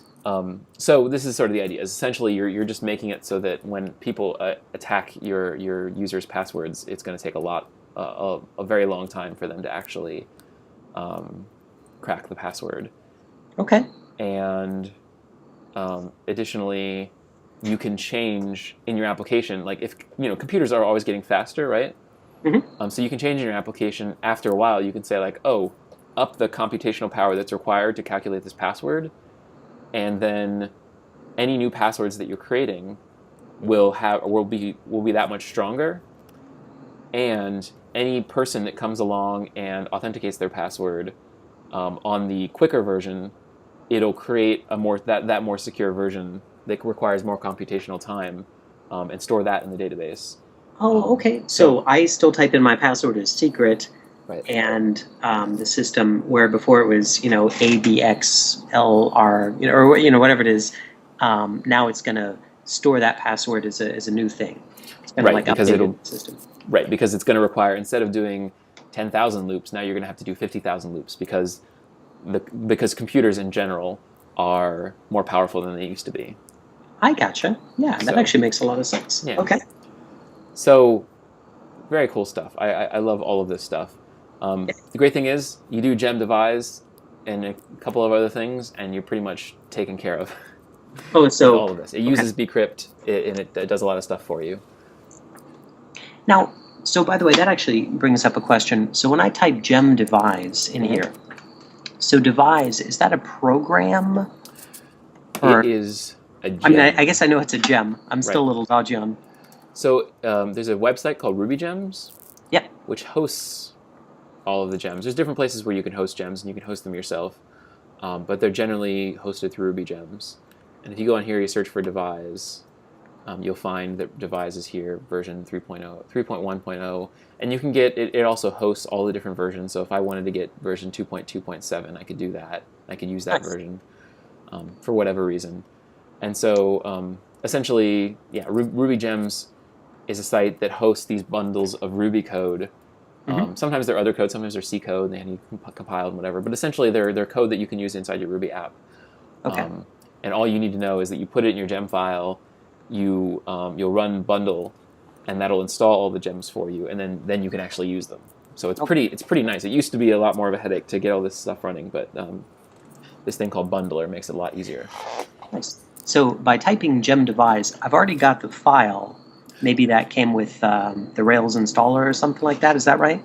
No, yeah, exactly. So you have the gem file, Yeah. and Rails out of the box, works with bundler. It's like they decided bundler is the way to go. It just makes things so much easier. So we're just going to have gem files by default in new Rails applications. Okay. And they have all the default stuff. Like you can see Uglifier and Coffee Rails and Turbo Links and all these things are things that they think are useful for people who are starting a new Rails app. Cool. So, and some of these things were actually, like Turbo Links, I think, and maybe some other stuff, were actually originally inside of Rails, and they extracted them into gems just because they didn't want to crowd the Rails code with lots and lots of different things that didn't necessarily need to be there. I gotcha. And it weren't something that everybody was going to use. So if there were a custom gem that kind of not that many people use, maybe the Steve gem. Mm-hmm. So that's something I would have to go out and find on for example, that Ruby website, save it to my gems file. Is that right? No, I mean, you can just add it in your gem file. So you can, if you want to make it part of your project, you add it into your gem file.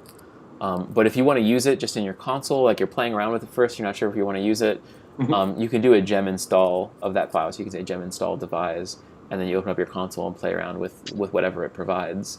Okay. But generally, this will add it sort of to your application, so that anywhere in your application you could use the classes and methods that it provides. Okay. Cool. So let's save this and get on, because we're running a little bit out of time. Yeah. Sorry. I definitely don't want to run through it without explaining anything, but we want to see. We'll see. I kind of want to see how quickly we can get this set up, because devise is pretty nice for getting things set up. So go to the command line. Now that we've saved this, and cancel that. We can go out of the server for the time being. Probably don't need that. What's back here? Sorry, Control C is the way to cancel that. I'm just so used to in the console. I'm so used to knowing what that means. Yeah, you want to terminate that. And just type bundle.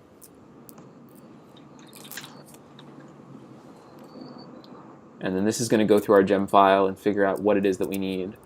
What's also cool about it is that if you include two different gems, and those can in turn depend on other gems, it'll get all of the additional dependencies. Like, so if devise, I think, depends on other gems, so it'll get devise's dependencies in there and install what it needs. Yeah, you can actually see Warden, ORM, bcryptoruby, all these things are things that are brought in because we included devise.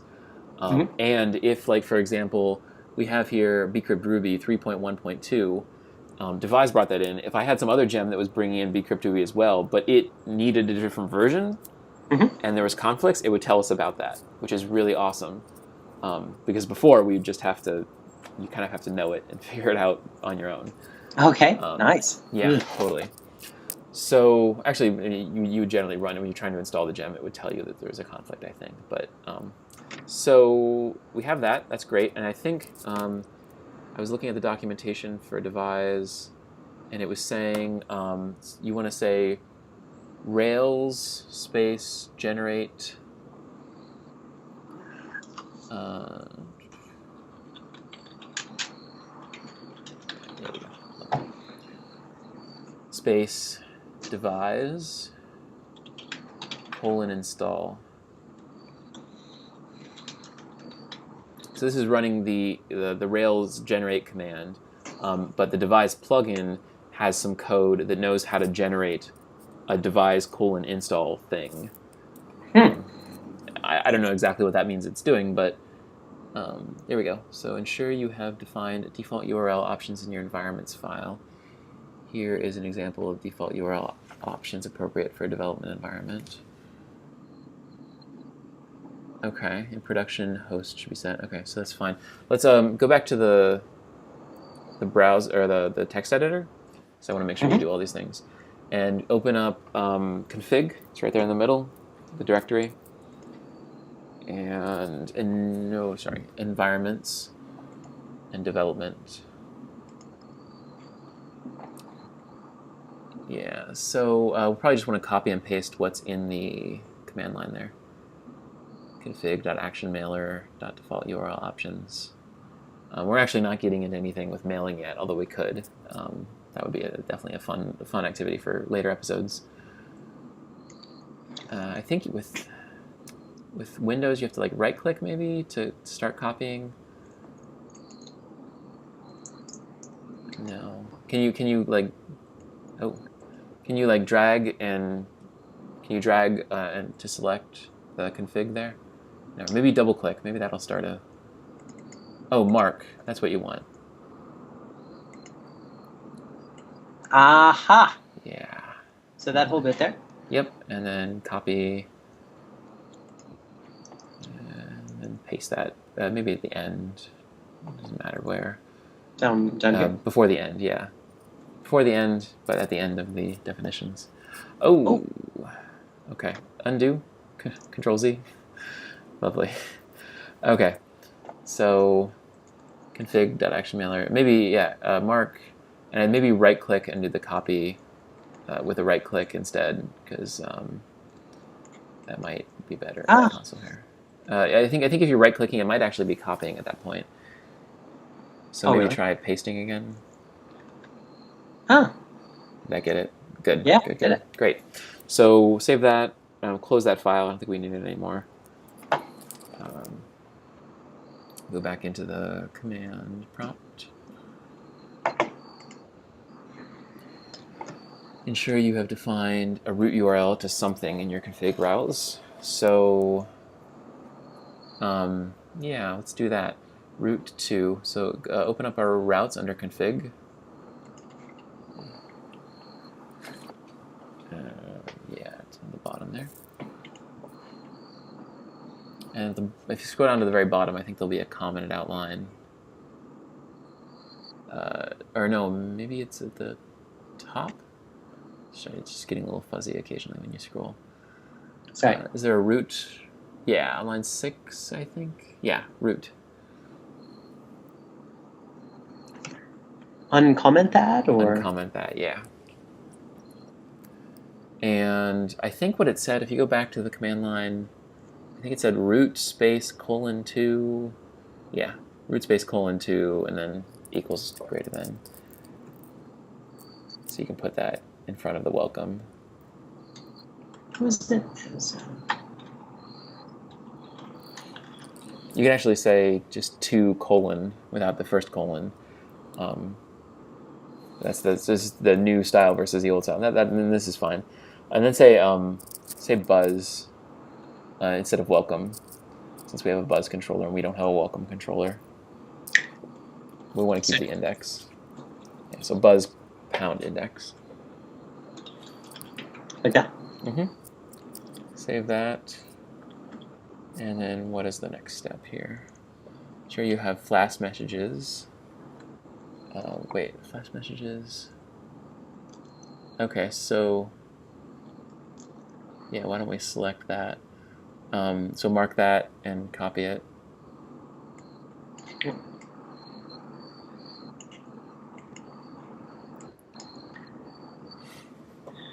And I know it's not clear what this is doing, but that's fine. Application.html.erb, which is just you have it as a tab open, first tab, or you can go right there.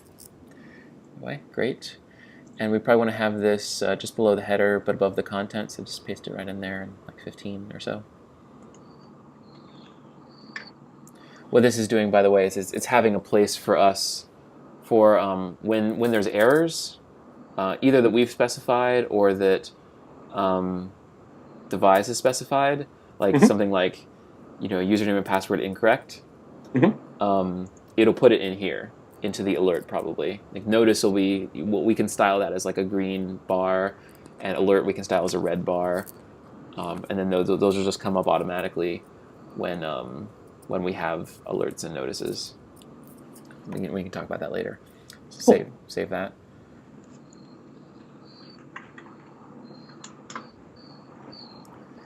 And if you are deploying Heroku, which we are not, you can copy devise views for customization to your app by running blah. Okay, so we don't need to do that, but we might want to.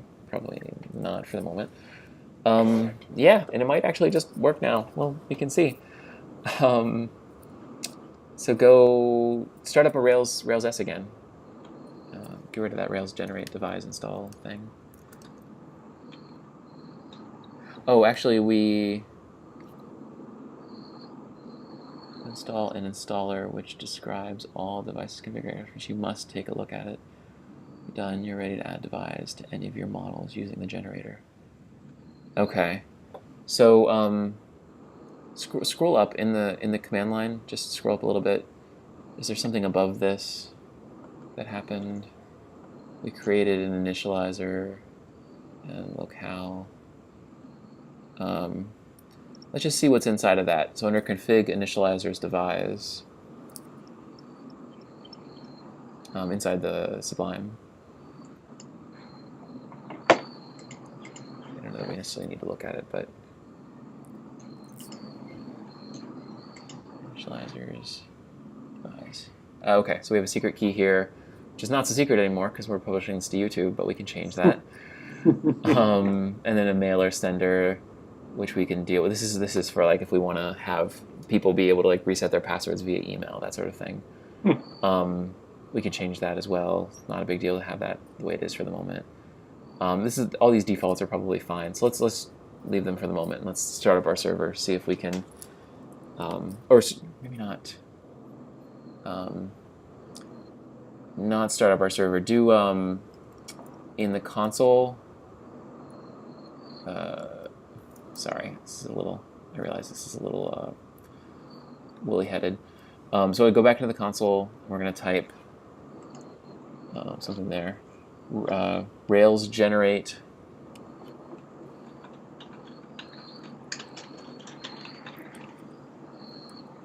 and then devise space user. Like that? Mm-hmm. See if this does what I hope it'll do. Hoping it'll create the model for us and do all that stuff. We can always generate a user model though. Easy enough.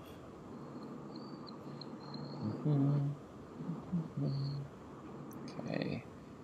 We did user tests. We did create a user model. Great, wonderful. And then we have a route devise for users in there. Great. I think that actually did everything we wanted to do. So let's run rake space db:/migrate. This will create the users table for us. db:/migrate.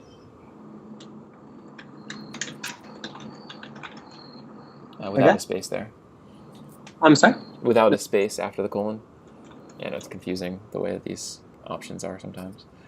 And then run that. That should create the users table for us. You see how there's on the second line there's a db:/migrate devise create users. So that I think will create a user model for us. Cool. Let's actually, out of curiosity, let's go back in and see what that migration looks like under db:/migrate.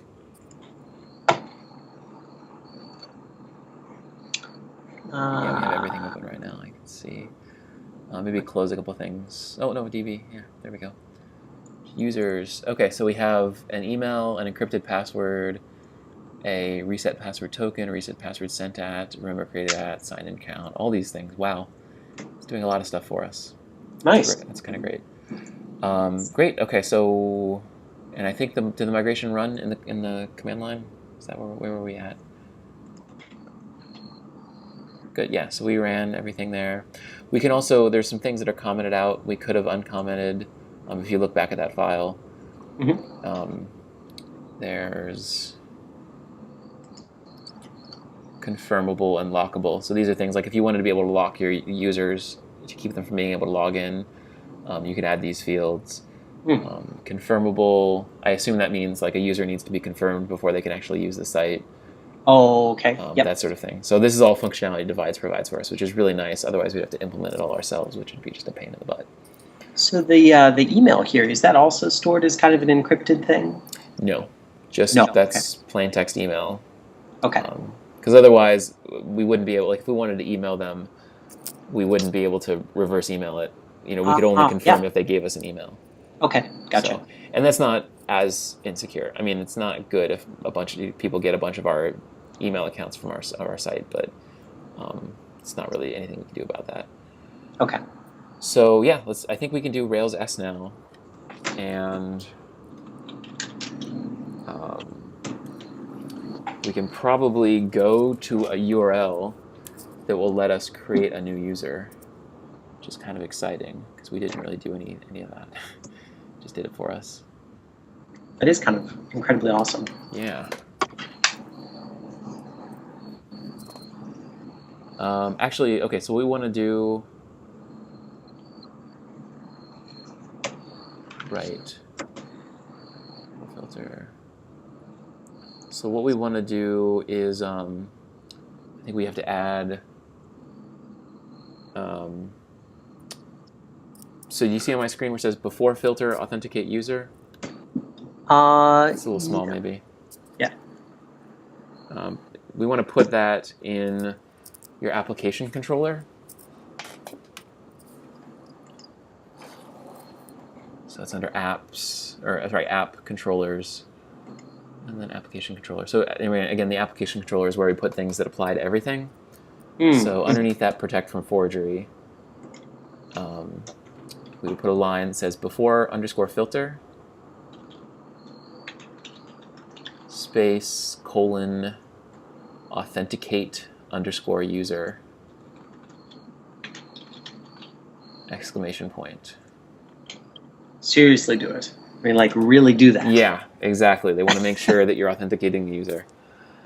Usually, I should actually explain in Ruby, at the exclamation point at the end usually means that the object, if you're doing it on an object, it means the object is going to be changed.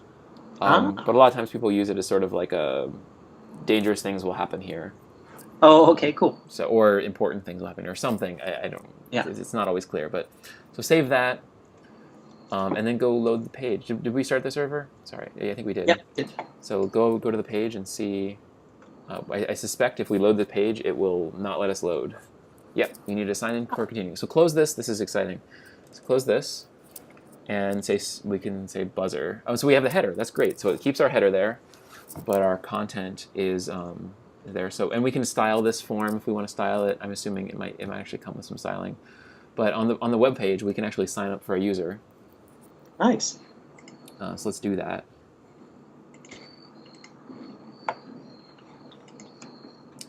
Well, did you close? Oh, you closed the browser. Okay, that's fine. Awesome. Yeah. So click on sign up. Oh no, the link at the bottom. Sign up. Oh, okay. I'm sorry. Yeah. That's all right. And now it asks for email, password, and password confirmation. Yep, perfect.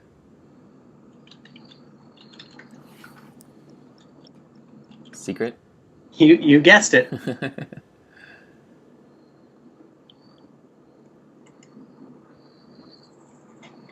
No, thank Password you. is too short. Oh.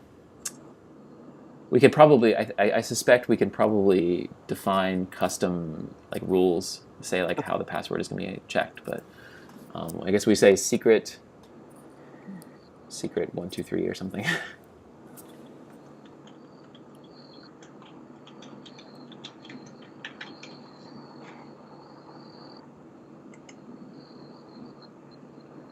Awesome. Now you've signed up successfully. So now you are logged into the site. That is amazing. Yeah, and it takes care of, like we can get into this stuff later, but it takes care of cookies and session stuff and all this stuff that can be tricky to implement, and you could potentially implement it wrong because it can be tricky. Yeah. It takes care of all of it for you. Unbelievable.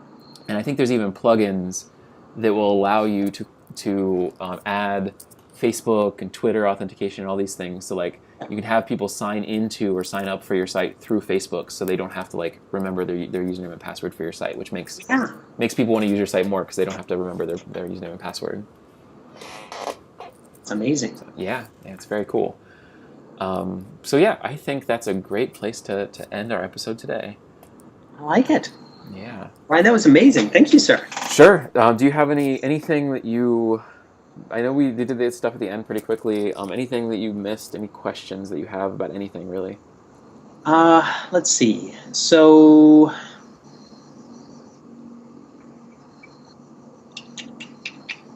I think I'm still just a little tiny confused about the whole gem thing. Sure. So, So the idea. Let's actually let me. If you go to the command line. Yep. And we'll Control C out of our server because I think we've made our point that we've installed devise and it seems to be working properly. And if you say, it's actually been a while since I did this, gem list maybe. Let's try that.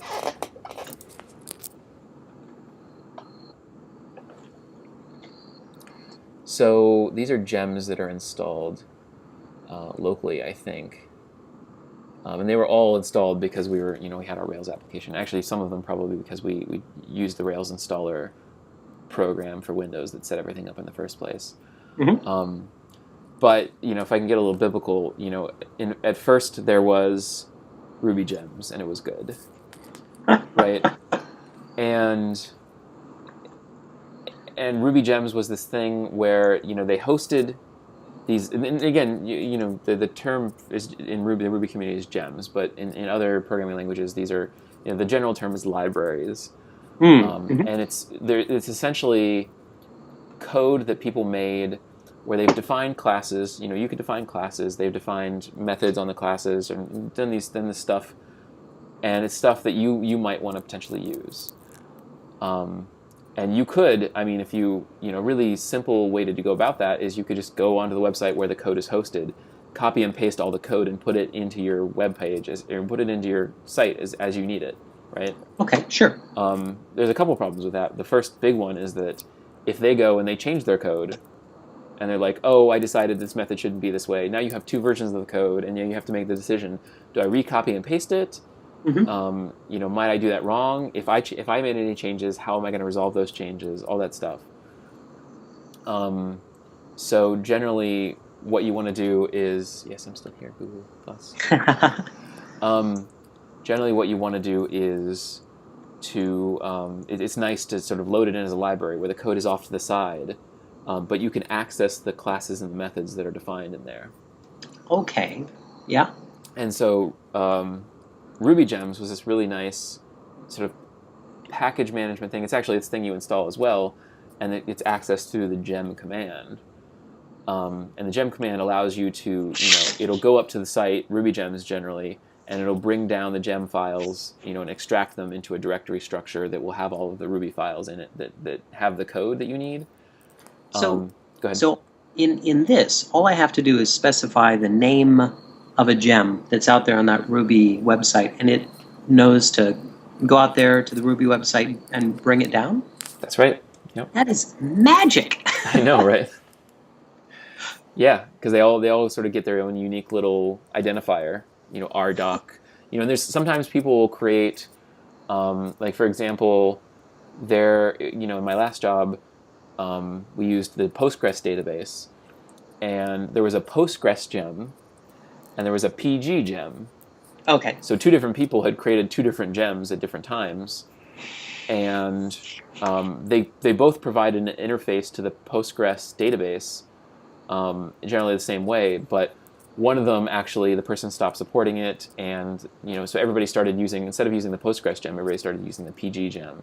Mm-hmm. So sometimes you have to know which one you're talking about, which one's best, but sure. Generally you just say which one you want, and it'll bring it in and make it available to you. Interesting. That is absolutely magic. It is. So that's great. But then was introduced this thing, and this is actually separate, and we don't have to really get into this, but this thing called RVM, which is Ruby Version Manager. And generally you'd use that to say like, okay, well, I want my application, or if I'm developing a gem, I want it to support Ruby 1.8.7, and I want to support Ruby 1.9 and 2.0, and all these different versions of Ruby. I want to support these specific versions. Mm-hmm. And so what RVM allowed you to do was to switch, so you sort of like, instead of installing Ruby into your system, the sort of system area, it would install Ruby into a sort of custom place under your user directory. So you could have Ruby, you could have a bunch of different Ruby versions installed, and you could switch between them. Okay. And then each of them would have a different set of gems that you might potentially install, and you can even have gem sets, so you could switch between, in a version of Ruby, you could switch between different gem sets depending on what project you were working on. And that's handy because you can sort of do all that stuff. But sort of the king came along was well, then that's very useful. I shouldn't say it's not useful at all. It's just you can also sort of get by with bundler, because bundler lets you sort of switch all your gems around as you're working on a particular project, and you can work in sort of in the context. When you start up your application, it's only using the specific gems that you've specified and you've brought in through bundler. Okay. And so with bundler, you can say, if you go back to the gem file, you can see very clearly all of the gems that are being used by that application. And there's even, and I'll show you one quick thing. If you go back to Sublime, you find the gem file. You scroll down to all the way to the bottom, probably. So the gem file, and so this is all the gems that you're using in a project, except some of them you're not. Obviously, we haven't used things like CoffeeScript and Uglifier yet. But if you go, so this is like sort of an abstract level. Like, these are the things that you're using, and you can even say, like, in my test mode, I'm using certain gems, and in production, I'm using certain gems and things like that. But if you go to the gemfile.lock file, down just below the gem file on the left, you can see this is like sort of more computer generated, and it's really just for computer consumption of all of the gems that were installed because of the gem file. Oh, wow. All of the very specific versions. So that when we're running, we know exactly what versions to use. Like, there might be 3 different versions of Warden running or installed in the gem space. But for this application, we want to use Warden 1.2.3. And you can change that. You could say, like, bundle update Warden, and then it'll use the newest version of Warden. And there's some more complex tools around that. But basically, you have the power to say, like, what version of Warden you want to use. And the reason you might want to do that is because, if the maintainers of the Warden gem release a new version, it may cause bugs with your code, and so you don't necessarily want to move on until you've tested it. If you understand. Yeah, absolutely. That's crazy. Wow. Yeah. This is really cool. I know. Yeah, and the coolest part is that it just works sort of out of the box without you having to think about it too much. But then you can sort of dig into it as you get more comfortable. Very nice. So yeah, that's the sort of the behind the curtain view. Generally, you don't want to touch this file. You don't want to edit it. I think it might even say at the top, "Don't edit this file." Oh, okay. But it, this is how sort of bundler does its magic. It gives you a little space that you can work in. That's always going to be the same. And the cool thing about that also is that. Oh, you still there? I'm still here. Can you hear me? I'll just finish my explanation. Google plus finished. So one of the cool things about it is not just that it's easy for you to always have the same expectation. You can even switch. You go to a different Rails application that you're working on, and it might have a different set of gems that you can work on. So you run bundle, and now you're all set. But it also makes sure that when you have another developer working on the code, that they have all the right gems installed, and everything's just going to work without them having to think about it. Yeah. And then when you deploy to production, or when you deploy to staging, or all these different servers, that they can also be set up very quickly and very consistently, so that there's, because before, I've worked in a world where before bundler, you just had to make sure that the right gems were installed on the server, and the right versions ideally. And usually that would be done by our sort of operations server person who would set up the server, and they'd usually have a server image that they'd load with all the right gems and all the right libraries and Unix magic. But that's the way that we would sort of keep it consistent. But when bundler came around, it's like, oh, now that person doesn't have to manage the gems, because it's not really their job to manage the gems. It's sort of the developer's job to manage the gems, not anybody else's. Okay. So because they know what the gems mean and they know what they're using them for. So Right. and they can test them and all that. So yeah, that's sort of the idea. Is keeping things consistent and keeping things easy is really the point of bundler. But it's also that's slick. Yeah, bundler works in conjunction with Ruby gems. But Ruby gems was so pervasive; it was very easy for them to just work on top of Ruby gems. So Nice. yeah. Okay, I'm impressed. Yeah. So I think I've got to head out, but Yep. I think this was a good episode. I'm very pleased. Hey, thank you very much, sir. This is great. Thank you, and thank you to all of our listeners, our viewers, I guess, and subscribe if you're interested in more, because we're going to be putting out some more stuff, and I think we're moving along. Yeah, I will be busy learning more stuff. So yeah. Awesome, great. All right, Thanks. thank you. I'm gonna end. There it is. Stop.